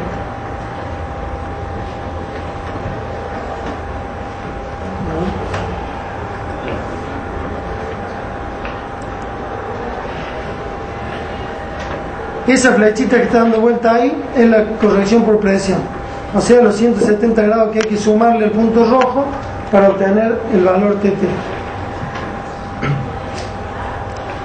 Bueno, profe, no me acuerdo si lo mencionó, pero en todas estas pruebas se le estamos haciendo a una burbuja dentro de varias, digamos, de todas las que mostró en el gráfico. Sí, ahora les voy a mostrar unas fotos. O sea, se lo hace a varias y después se saca una especie de promedio o algo así. Miren, ese es un plano de inclusión fluida. Primero lo que tengo que hacer es demostrar que el F, la relación líquido-vapor, sea constante en toda la población. ¿Sí? Como yo a simple vista me doy cuenta que sí, cualquiera de esas sería medible, y yo todo eso que hice lo mido en una sola. Yo hago desaparecer esta burbujita calentando, ¿sí? Y el sistema exige, por lo menos, yo he hecho muchas medidas de esto, por lo menos para que sea creíble dentro del resto de los colegas, y tengo que medir por lo menos 15, 20, 25 y hacer una estadística. Medí 25 de estas y supóngase que el rango térmico de estas 25 va de 250 a 320. Hago una mediana, saco una media, le hago todos los cálculos, le pongo toda la batería estadística y me quedo con la media, con el promedio, digamos la media, y ese valor lo uso. Ese valor lo uso para mis cálculos. Cuando resumo digo que mi sistema era 280 más o menos 30 grados centígrados del promedio para abajo y para arriba. O sea, 280 más o menos 30 me vengo para un lado y para el otro, y lo mismo voy a hacer con la salinidad, ¿no? Generalmente se exige poner el promedio para los cálculos. Ustedes en el ejercicio que les voy a dar van a tener que sacar datos de inclusión fluida y usarlo en la fórmula de fraccionamiento isotópico. La fórmula de fraccionamiento isotópico tiene una T por ahí, que si no se puede despejar, si no se la puede despejar por un par isotópico, como vimos en la clase pasada o la otra, se lo puede sacar de inclusión fluida y meter dato térmico dentro de la fórmula de fraccionamiento isotópico. Entonces, acá después vamos a volver después de esto para explicarles qué está por ocurrir acá. Vamos a volver después.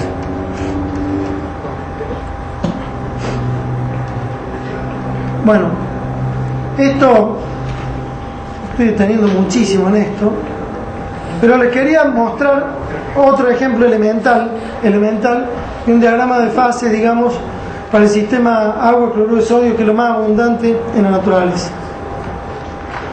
Esto lo que hace es, en temperatura acá y porcentaje en cloruro de sodio acá disuelto en la solución, aplicar los campos de estabilidad, digamos. Acá hay una curva separada, son todas curvas y puntos separatorios, digamos, de estabilidad de fases. Acá domina temperatura ambiente, líquido más vapor. De 0 para abajo aparece hielo, líquido más vapor. Y de acá, de esta temperatura que es menos 20.8, estamos hablando de un sistema de cloruro de sodio puro, agua pura, ¿no? Esto es experimental, no hay error en esto. Aparece, por ejemplo, hielo, cloruro de sodio con 2 moléculas de agua. ¿Cómo se llama eso?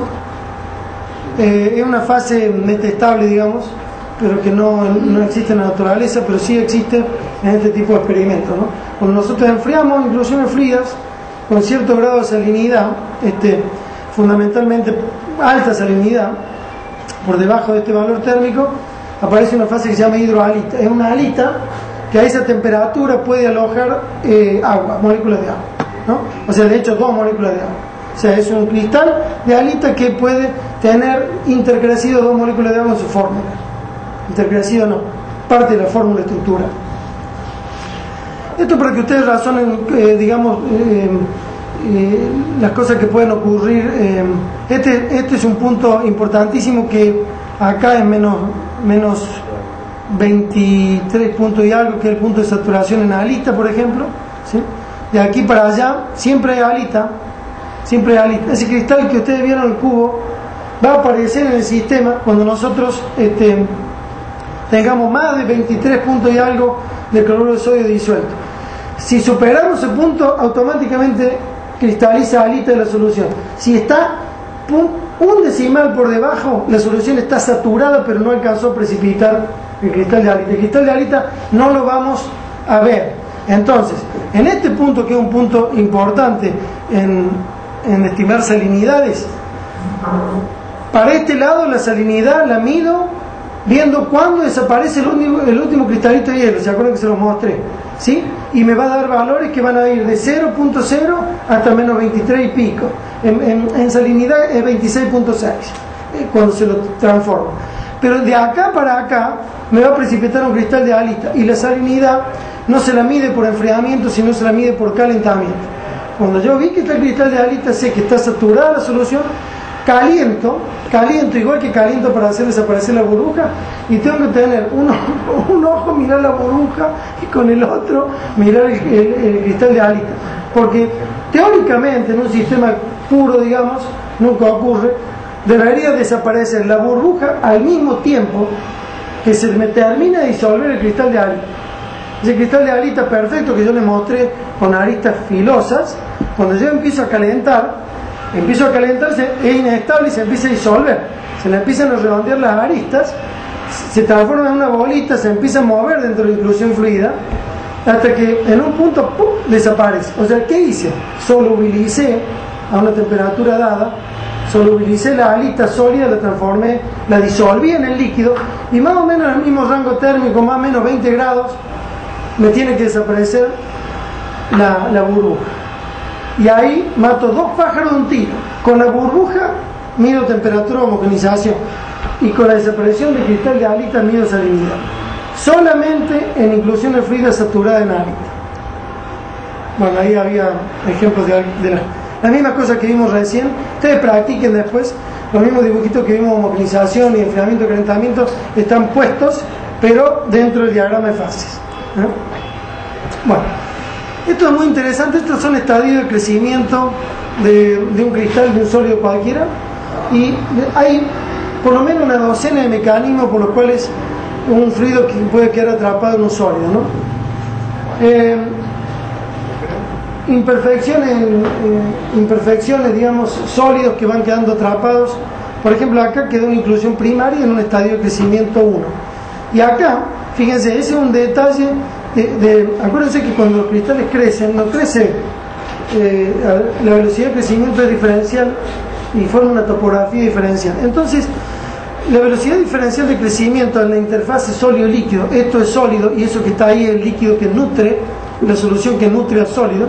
Fíjense la topografía que se forma. Cuando se forma esa topografía, hay alta probabilidad de que se encierren, que precipiten sólido ahí y vayan quedando lagunitas de líquido atrapadas. Esos son procesos, ¿no?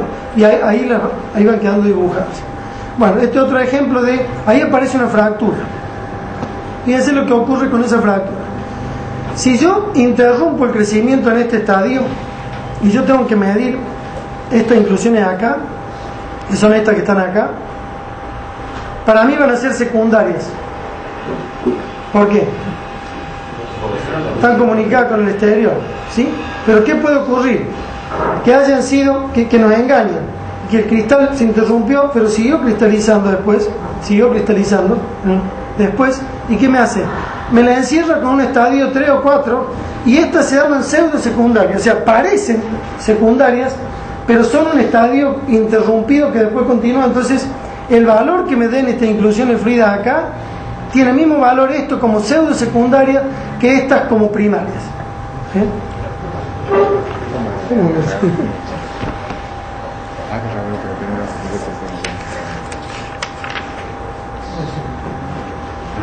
Esto lo firmó Llupia. Sí, alguna cliente tuya. No, porque ¿sabe qué? Yo di, esta la di toda yo, las dos, y esta la dio Llupia toda, cuando nos turnamos, un día que falta yo, un día que falta él. Entonces, ¿y esa fecha qué fecha es? La dio.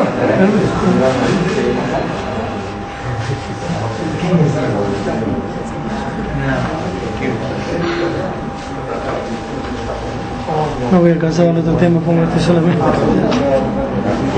Ya no me tengo fe. No me doy cuenta. Ahora sí. Le agradezco. Chao.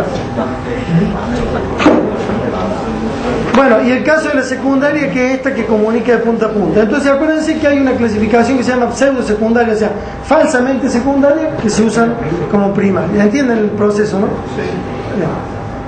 Esto es lo que se llama healing o cicatrización de una fractura. Este ejemplo que es de Roeder. Roeder fue el padre de la inclusión fluida del mundo occidental, digamos, un genio de este tema, porque interpretó cosas que son realmente entender lo que pasaba esto sin saber nada, ¿no? Era digamos el que enseñaba inclusión fluida en Harvard, digamos. ¿Pero era geólogo o otro? Sí, geólogo, sí. Geólogo, pero con mucho conocimiento de química, ¿no? Sí. Miren, esto es un plano X de un sólido que atrapa, digamos, esto podría interpretarse como pseudo secundaria, esto porque es un plano que atrapa un montón de líquido y que ese líquido atrapado empieza a precipitar sustancias, y la evolución durante el enfriamiento termina en esto, ese tipo de formación de islotes, acá como figuras ameboidales, y después termina todas esas, cada una es una inclusión fluida.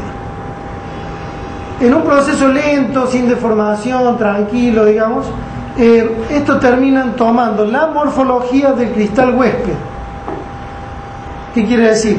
Que si todo este bloque era cuarzo, la formita de esos son pirámides, digamos, primas y romboederos de cuarzo, ¿sí? En el caso de la fluorita, por ejemplo, la fluorita en un caso similar forma cubos combinados con octaedros, o algún dodecaedro combinado con cubo de octaedro. Son pelotas prácticamente, y uno le ve todas las caritas. O sea que en un proceso de cicatrización lento de una fractura por precipitación de materia, estos son interpretados como cristales huecos. O sea, la inclusión fluida, o sea, ese espacio que aloja un fluido, en definitiva es un cristal hueco, o como si fuera un molde, un vaciado de un molde, salvo que adentro está lleno de líquido. ¿Está bien? Y esto tiene un nombre propio y se llama cristales negativos.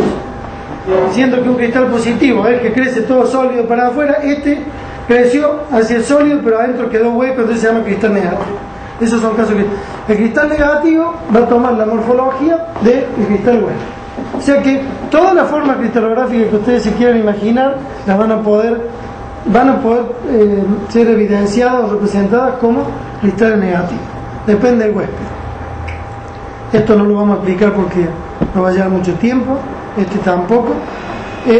Saben que yo elegí un par de ejemplos, pero lleva 15-20 minutos explicar cada una de estas cosas. Y por algo me están proponiendo que si se cambie el plan de estudios, que esta parte de yacimiento se dé como un curso de una materia optativa, digamos, y hacer mucho hincapié en estos temas cuantitativos, digamos, y porque si no uno no alcanza a ver el resto de la materia, no habría infinidad de ejemplos y cosas para mostrar. Pero esto es importante porque miren, esto es un ejemplo, un corte a lo largo así, una sección perpendicular a mayor longitud. Este es el diámetro de un cabello humano. Este es una partícula de polvo que anda por ahí, que estamos respirando en este momento, y es el tamaño promedio de una inclusión fluida. El estudio de la inclusión fluida está limitado por lo que la naturaleza nos dio, ¿sí? Por ahí nos da esto la naturaleza, que tampoco lo podemos estudiar. ¿Saben por qué? Porque este es un cristal de fluorita de Cumberland, de Inglaterra, de este tamaño. Entonces la burbuja es así. ¿Cómo la caliento? ¿Qué hago? ¿Cómo le mido la homogenización? Entonces, el problema es cuando son inferiores a los 10 micrones. Yo he medido en más de una oportunidad hasta 3 micrones, les aseguro que se puede medir. O sea, ¿qué se puede medir? El cambio es fácil. Hacer desaparecer una burbuja o hacer que una burbuja rellene el espacio, o ver el primer y último cristal de hielo. Hasta 3 micrones con muchos años se puede hacer. Lo ideal, entre 10 y 20 micrones no tienen problema. Pero para que se den cuenta que estamos hablando de cosas muy chiquitas. Esto es una inclusión fluida en fluorita, está ahí. En el Cerro Blanco yo encontré hace 20 años, Cerro Blanco de Tanti, había unas miarolas gigantes, métricas así, que un chico estudiante de geología en una voladura fue justo que estaban explotando algo ahí y fue el primero en ver la miarola ahí, casi mata a los mineros para quedarse con todos los cristales. Bueno, salían unos cristales de cuarzo de este tamaño así, con punta de, con romboedro, con una amatista. Yo tengo algunos por ahí guardados que tienen inclusiones fluidas que digamos el diámetro del sistema puede llegar hasta medio centímetro, 1 centímetro, y son como niveles, ¿no? Uno lo mueve así, se ve la gotita, se ve el líquido que se va moviendo y el vapor que se corre. Bueno, acá hay un caso muy interesante. Acá hay un caso muy interesante que es cuando un sistema atrapa boiling. Bueno, el único caso que pH, o sea, temperatura de homogenización, es igual a TT. Acuérdense que para llegar de esto a esto le tenía que sumar corrección por presión, ¿está bien? ¿Sí? El único caso en que esto es igual sin hacer nada es cuando ustedes en una inclusión fluida vean boiling.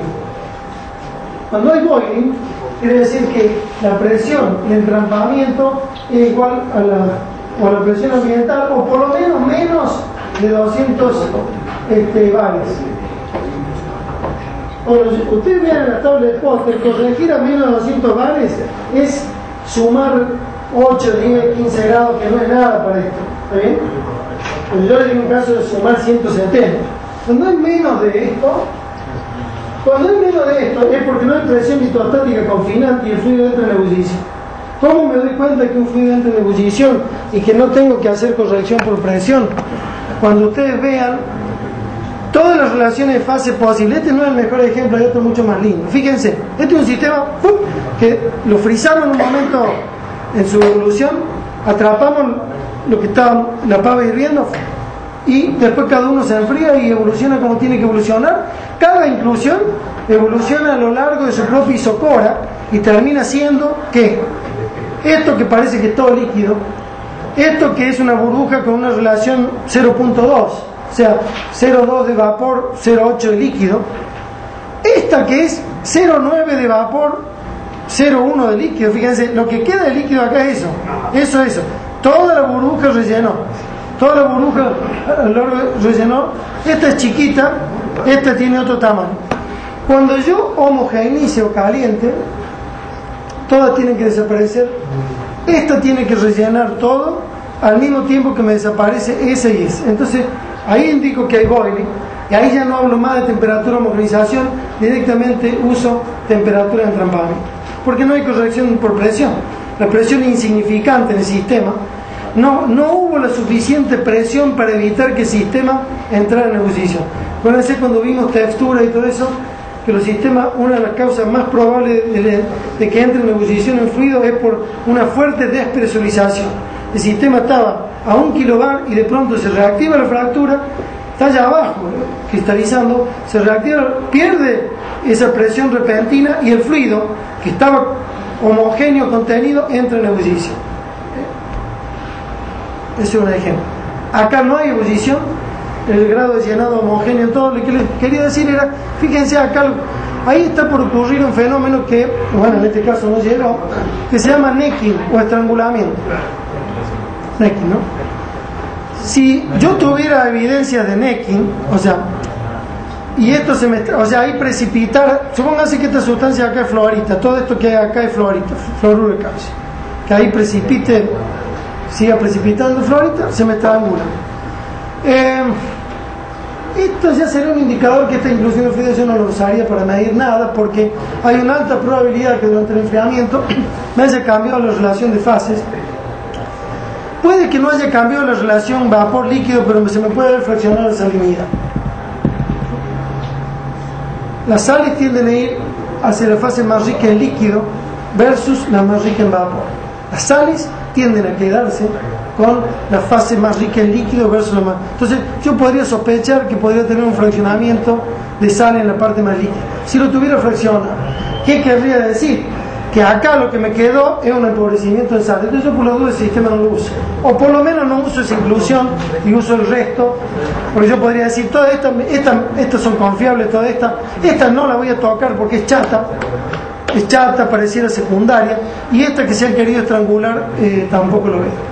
O sea que nos quedamos con las más redonditas básicamente. en términos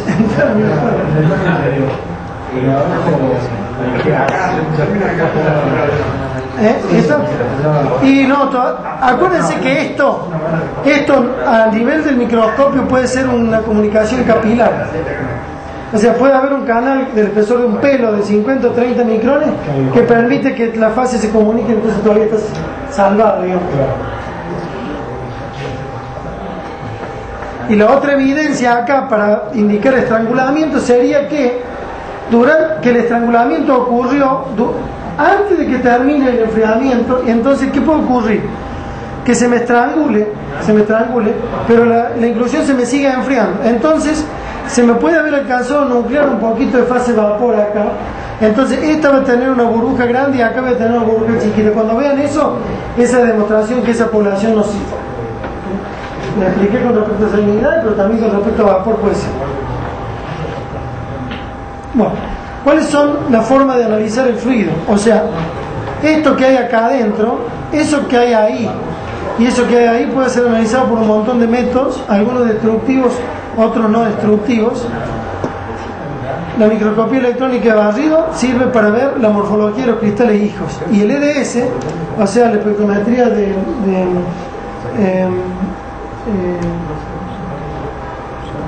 dispersión de rayos X, que se llama, eso sirve para saber la composición de los sólidos. O sea, con microscopía electrónica le veo la morfología del cristal y digo, esto puede ser un piroxeno. Le aplico EDS y puedo saber la composición. Pero para trabajar con esto hay que romper las inclusiones. ¿Cómo se rompen? Con una morcita.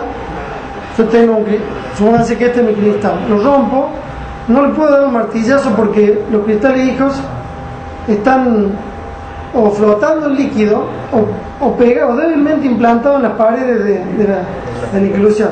Los martillazos saltan para cualquier lado, tienen 2, 3, 5 micrones cada uno. Entonces lo ideal es poner el cristal y darle presión con una morcita, solamente romperlo y generar superficies expuestas, o sea, romper no sé que si yo este un cristal de florita lo rompo, lo fracturo y después recojo de lo que pasó acá, recojo fragmentitos chicos.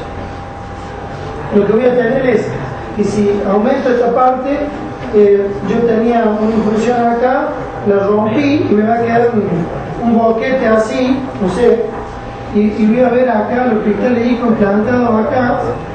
Los que estaban flotando en líquido van a estar caídos dentro de la inclusión, sueltos.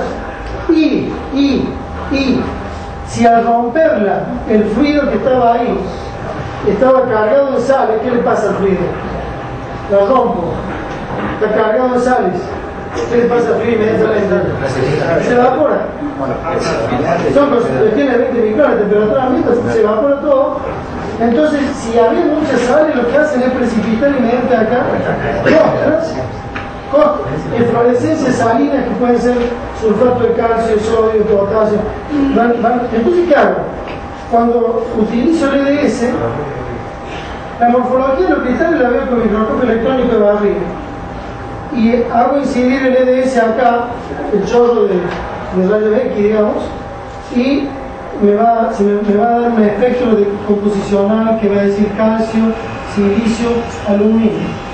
Si yo tengo calcio, silicio, aluminio en el espectro de este cristal o de ese, y la morfología del microscopio electrónico dice que mirar morfínico triclínico, seguro que es una plexioclasia. Bueno, con el calcio que me dé un pico de sodio también. Así podemos hacer lo que se nos ocurra, composicionalmente, lo que se nos ocurra. Y lo otro valioso de esto es la costra de fluorescencia salina que se depositan alrededor de la inclusión. Acuérdense que esto tiene 10 micrones, ¿no? Yo puedo poner el área electrónica, el área de rayo X acá, y me va a decir, ¿qué me va a decir? Y me va a dar todos los cationes que tenía la sal que precipitó de la evaporación del fluido que estamos rellenando. siempre que sean de alta salinidad. Más eflorescencia salina tengan afuera, más salinidad directamente proporcional al contenido de sales que tienen. Bueno, la espectrometría Raman se usa para ver qué fases carbónicas hay. La espectrometría Raman tiene la posibilidad de entrar a la burbuja, entrar ahí y decir, esto es vapor de agua, esto es mezcla de dióxido de carbono con metano, etano, lo que haya. Bueno, la ablación láser, entrar con el rayo láser directamente a estudios composicionales, y la fluorescencia de rayos X también es, estos dos trabajan sobre el fluido.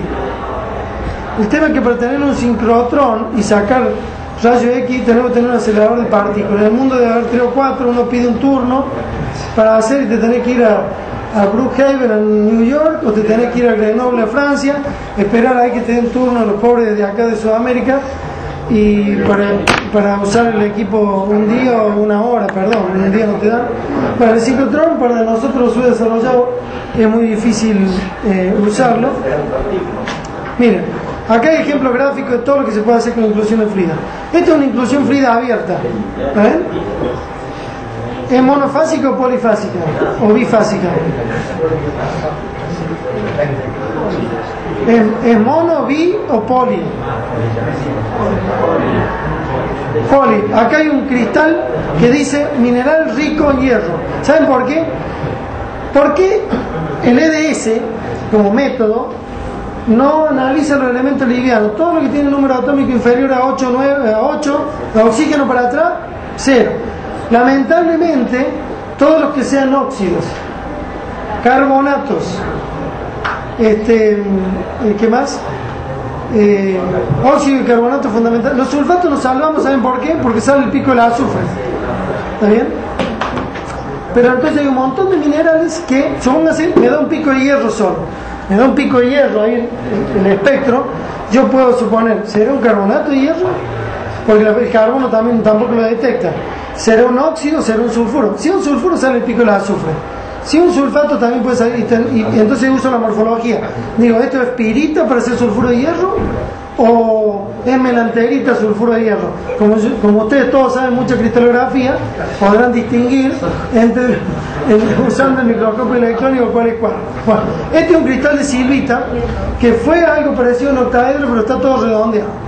Resulta que cuando nosotros rompemos la inclusión, ocurren algunos cambios, muy difícil obtener aristas filosas en los minerales solubles, sulfatos, cloruros y todo eso. La silvita es un cloruro, entonces es.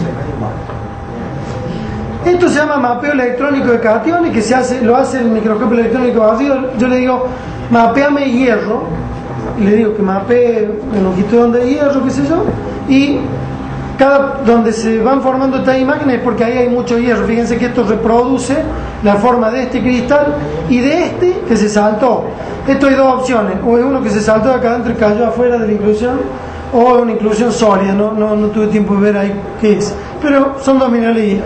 Lo más probable es que esto sea un fragmento que al romper la inclusión saltó de acá y quedó sobre la superficie de chip. Esto que acá es la superficie del mineral huésped pulido, ¿no?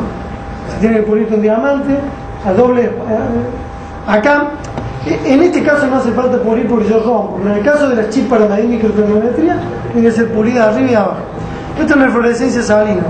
Se forman como montículos, explota la inclusión fluida y deposita toda su carga de sal alrededor. Y esto lo puedo analizar por el mismo método que analicé esto. Esa es una platina Lincoln, que es lo último que hay. No la tenemos, pero la tiene la universidad, la Bahía Blanca, la Universidad Nacional del Sur, es el único aparato que hay, que si alguien tiene interés la puede ir y la puede usar, alguien que haga investigación. Y yo no lo usé nunca, sé que es mejor que esta es la que tenemos nosotros acá en el museo, que es la marca Fluidin. Fluidin, que es un geólogo que trabajaba por el Servicio Geológico de Estados Unidos, y un día dijo, tenemos que hacer un equipo, y lo hicieron ellos, y él lo hizo y después renunció al USGS y la patentó, y hasta hace unos años atrás le estaba vendiendo por el mundo. Sale este equipo, así como lo ven, sale $20,000, más o menos 25, ¿sabes? Ahora tiene una consola que controla la entrada de aire y la entrada de nitrógeno gas. Uno lo maneja por ahí. Por atrás de esto salen un montón de tubos. Hay un microscopio. Este microscopio se diferencia del petrográfico porque tiene platina cuadrada, porque no podemos medir. Nosotros estamos midiendo cambios térmicos, aumento y disminución de temperatura. Y la platina cuadrada como la biológica. Pero todo lo que tiene acá arriba, o sea, su platina y acá arriba, todo es como para usar en mineralogía, ¿no? Tiene nicoles, tiene un nicol. Los nicoles no tienen los dos nicoles los tiene acá. No, perdón, este tiene dos nicoles, tiene el nicol inferior y superior. Lo que tiene acá es un juego de filtros, para, según los colores de los minerales, etcétera.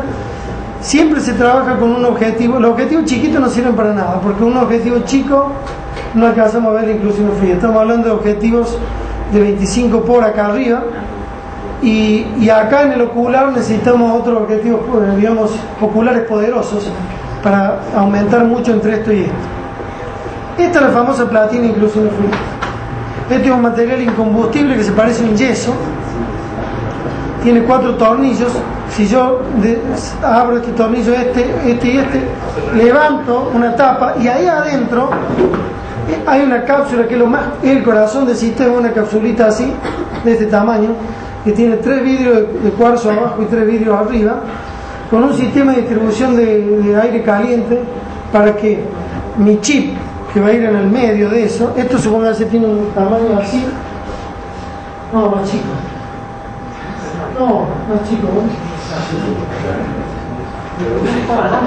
más o menos así es la platina, y acá va nuestro chip, nuestro trozo de cuarzo bipulido, paralelo. Yo ese pedacito bipulido ¿por qué no lo hago de 30 micrones? Es muy fino, no me lo sostiene, no puedo sostener ahí adentro, porque acá va a entrar un chorro de aire caliente, esta platina, con un chorro de frío que me la mueve. Tiene que ser y cuanto más grueso, más posibilidad de tener población e inclusión fría. Si yo tengo 30 micrones, puedo tener 2 o 3 de 10 de espesor. Si tengo 100 micrones, tengo posibilidad de encontrar un montón más, y si tengo 500, un montón. Pero el espesor, cuanto más gruesa, más inclusión fría, estadísticamente la posibilidad voy a tener. Pero el problema es que si el mineral no es transparente, aumento el espesor, disminuyo la transparencia. Los minerales coloreados, entre 50 y 150 micrones. Los minerales oscuros no los puedo ver, si no se usa radiación infrarroja en lugar de usar óptica, luz blanca o luz de tungsteno, uso infrarroja. Yo puedo hacer inclusión fría en pirita y en wolframita, son minerales opacos, pero para ver la inclusión dentro del sólido uso luz infrarroja. Entonces meto la chipa acá adentro y la sostengo con esto que hay acá, que es una termocupla. Eso que hay ahí es una termocupla. De ahí sale un cable que entra por acá adentro, que no se ve, y ahí adentro en el centro me aprieta la chip. Y la punta de la termocupla es la que mide con precisión de 1/10 de grado los cambios térmicos. Todo el cambio térmico lo voy a ver reflejado ahí. Ese 25.3 era verano, quiere decir, es la temperatura, digamos, interior. La punta de la termocupla está midiendo 25,3 allá adentro con esto apagado. O sea, si yo meto la punta de la termocupla acá, me va a dar 36 puntos y algo, y si tengo fiebre, 40. ¿Está bien? Bueno, por acá hay un caño que trae, si estoy calentando, va a traer aire de un compresor, me va a traer aire de un compresorcito de laboratorio. Y acá adentro, de ahí hasta ahí, hay un tubo de cuarzo, más o menos así de 15 centímetros, con una resistencia adentro. Ahí es donde yo genero los 600 grados. Ya, yo genero una temperatura. Esto es un reóstato, con esto controlo la temperatura. Aumento el pasaje, digamos, caliento una resistencia, como una resistencia de cualquier sistema, de cualquier calefactor. Y tiene que ser un tubo de cuarzo, porque si no un Pirex se me funde. ¿Está bien? Entonces el cuarzo resiste hasta 1000 y pico. Entonces yo puedo generar temperatura dentro de este caño de vidrio con una resistencia. En realidad, yo acá lo que hago es entrar es aire ambiente, al que le saco la humedad con sílica gel o algo, y hago pasar el aire. Y el aire, un desecante, con el que vienen todos los remedios, esas cositas que vienen, La bolsita. esa bolsita así. No quiero humedad acá adentro, porque si hago entrar, se complica todo, se me oxida el sistema, se empañan algunos vidrios, no queda nada de humedad, nada. Entonces, ¿qué hago? Hago pasar el aire caliente a mi chip. Bueno, me pongo a ver, focuso ahí, y acá abajo, como estoy ahí, tengo dos pedales, yo acá abajo, ¿no? Pedales para interrumpir el flujo calórico cuando yo veo el cambio de fase acá. Cuando yo veo acá me queda frisada la temperatura y ese es el valor que anoto. Y así está. Acá ¿qué hay? Nitrógeno líquido, es un contenedor. Esto es una serpentina de cobre que se mete por ahí. Yo no puedo hacer pasar nitrógeno líquido por el... Si yo quiero hacer pasar nitrógeno líquido por acá, puedo, pero se me empaña todo el sistema. O sea, toda la humedad ambiente, con 20% de humedad ambiente, todo el sistema óptico se me forma capita de hielo, porque estoy haciendo pasar menos 197. Lo que yo necesito, por suerte, normalmente son temperaturas inferiores a los menos 100, o sea, más de menos 100, más caliente que menos 100. Entonces, ¿qué hago? Tengo un tubo de nitrógeno líquido, lo hago pasar por esta serpentina que está verticalmente metida acá. Entonces lo que hago es enfriar un gas. El nitrógeno gas va por la serpentina, pero está inmerso en un gran volumen de nitrógeno líquido, y lo enfrío y lo hago pasar por acá y mido la temperatura enfriada. Así funciona eso. Esta es la famosa cabeza azteca esa, que hay una película de Indiana Jones, que es una obra de arte. La turbidez de este cristal de roca son millones de inclusiones fluidas que hay. Todos esos puntitos que se ven son todas inclusiones fluidas. En un cristal de cuarzo, variedad de cristal de roca, digamos embebido de cristales de inclusiones fluidas. Esos son los huecos que deja la ablación láser. Es el tamaño de la inclusión, la ven ahí en una pastilla bipulida. Ahí está la fase gas, ahí hay una chiquita, otra más chiquita. O sea que yo no puedo hacer ablación láser y bombardear y hacer el cráter. Tengo que tener inclusiones por lo menos de 30 o 40 micrones por cada, porque si no, la información que me va a venir del láser va a ser de una inclusión fluida y de otras inclusiones secundarias que puede haber alrededor, información del huésped, etc. Estos son la fluorescencia de rayos X. Fíjense, todos estos son cationes que están disueltos en el líquido. Son cationes que están disueltos en el líquido. Y así me transformo, digamos, en energía, cuentas, y puedo hacer cálculos de concentración. Generalmente estos son concentraciones en ppb, ¿no? Se imaginan que estamos midiendo ppb. Y esto lo más importante, y terminamos, y la que falta es en un diagrama muy... No se van, queda con yupear. En un diagrama y cometiste un error en hacer esa seña. En un diagrama temperatura-salinidad, esta es la curva crítica del agua, un sistema puro, agua, muy parecido al que vimos en uno de los diagramas de homogenización, y esta es la curva de saturación en alita. Lo importante, estas flechas son tendencias evolutivas.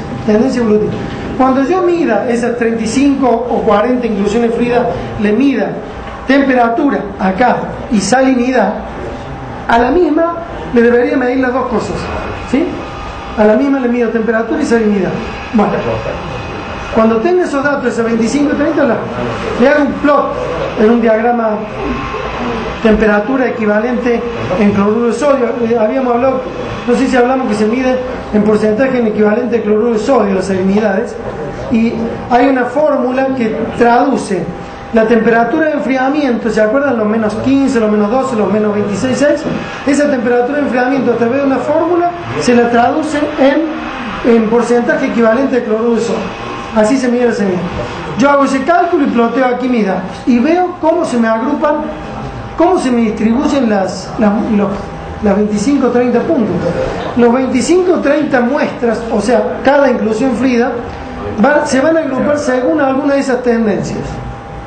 Fíjense, si se agrupan según así, en una curva directamente proporcional, como lo llamamos nosotros, fíjense, aumenta temperatura, aumenta salinidad.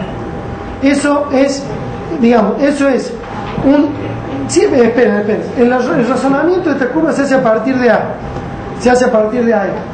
Si mis datos se amontonan de acá para acá, digamos, se alinean con uno, estoy hablando de mezcla con fluidos digamos, la solución se está enfriando, pero se me está a la vez mezclando con fluidos menos salinos. Fíjense qué indica la 3. La 3 es ebullición con enfriamiento lento o enfriamiento gradual. Eso se llama, no lo vamos a ver ahora, pero se llama de tendencia líquida, se llama. El 4, el más elemental de todo, fíjense, si están verticales, es que lo único que hizo es enfriarse. Enfriamiento simple, se enfrió nada más, no interactuó con otro fluido, no hubo ebullición, etc. La 5 y la 6, que es muy difícil distinguir entre ellas, se puede distinguir porque le voy a decir, pero la 6 es necking down, estrangulamiento. El estrangulamiento va a hacer que yo necesite más temperatura para homogeneizar las burbujas. Entonces, necesito más temperatura que la real, ¿sí? Por eso el necking down no se puede usar. Pero el mismo efecto puede ser el 5, porque yo puedo decrepitar parcialmente. Acá dice leakage es pérdida de fluido parcial cuando yo caliento. Cuando yo quiero homogeneizar una inclusión fluida a 400 grados, es muy factible que antes haya homogeneizado a otra a 320, a 350, a 380. Y, dependiendo del huésped, es muy factible que yo la decrepite parcialmente. Si yo, sin darme cuenta, he decrepitado, quiere decir que he hecho perder un poco de líquido o le he aumentado el volumen a la cavidad. He hecho aumentar el volumen de la fase de vapor porque sin querer aumenté calentando en el laboratorio el tamaño de la cavidad. Eso lo voy a notar porque se me van a alinear todas para arriba. Si yo obtengo uno de estos dos, quiere decir que estuve trabajando el vicio.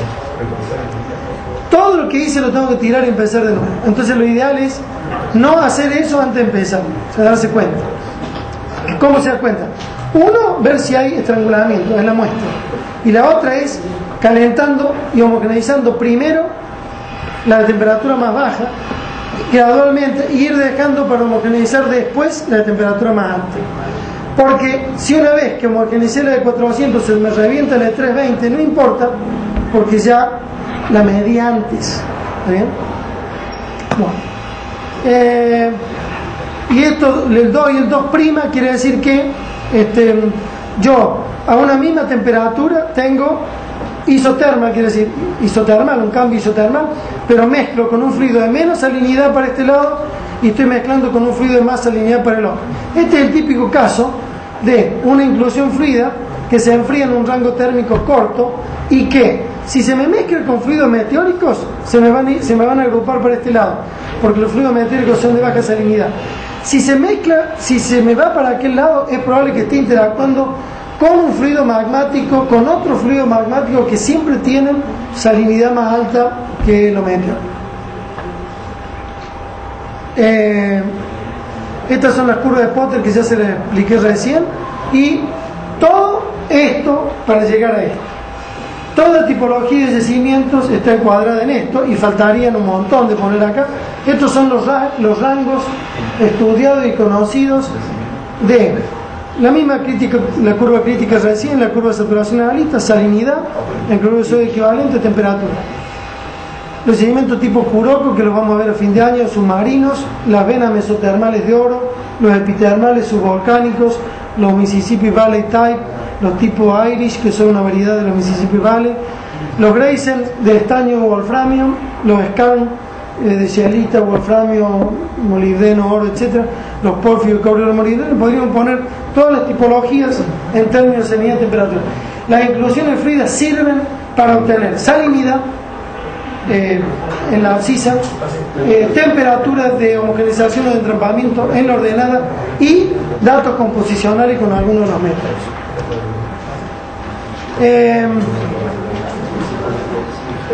Yo le voy a dar hoy a Sofía el práctico número 2. El práctico número 2 que consta de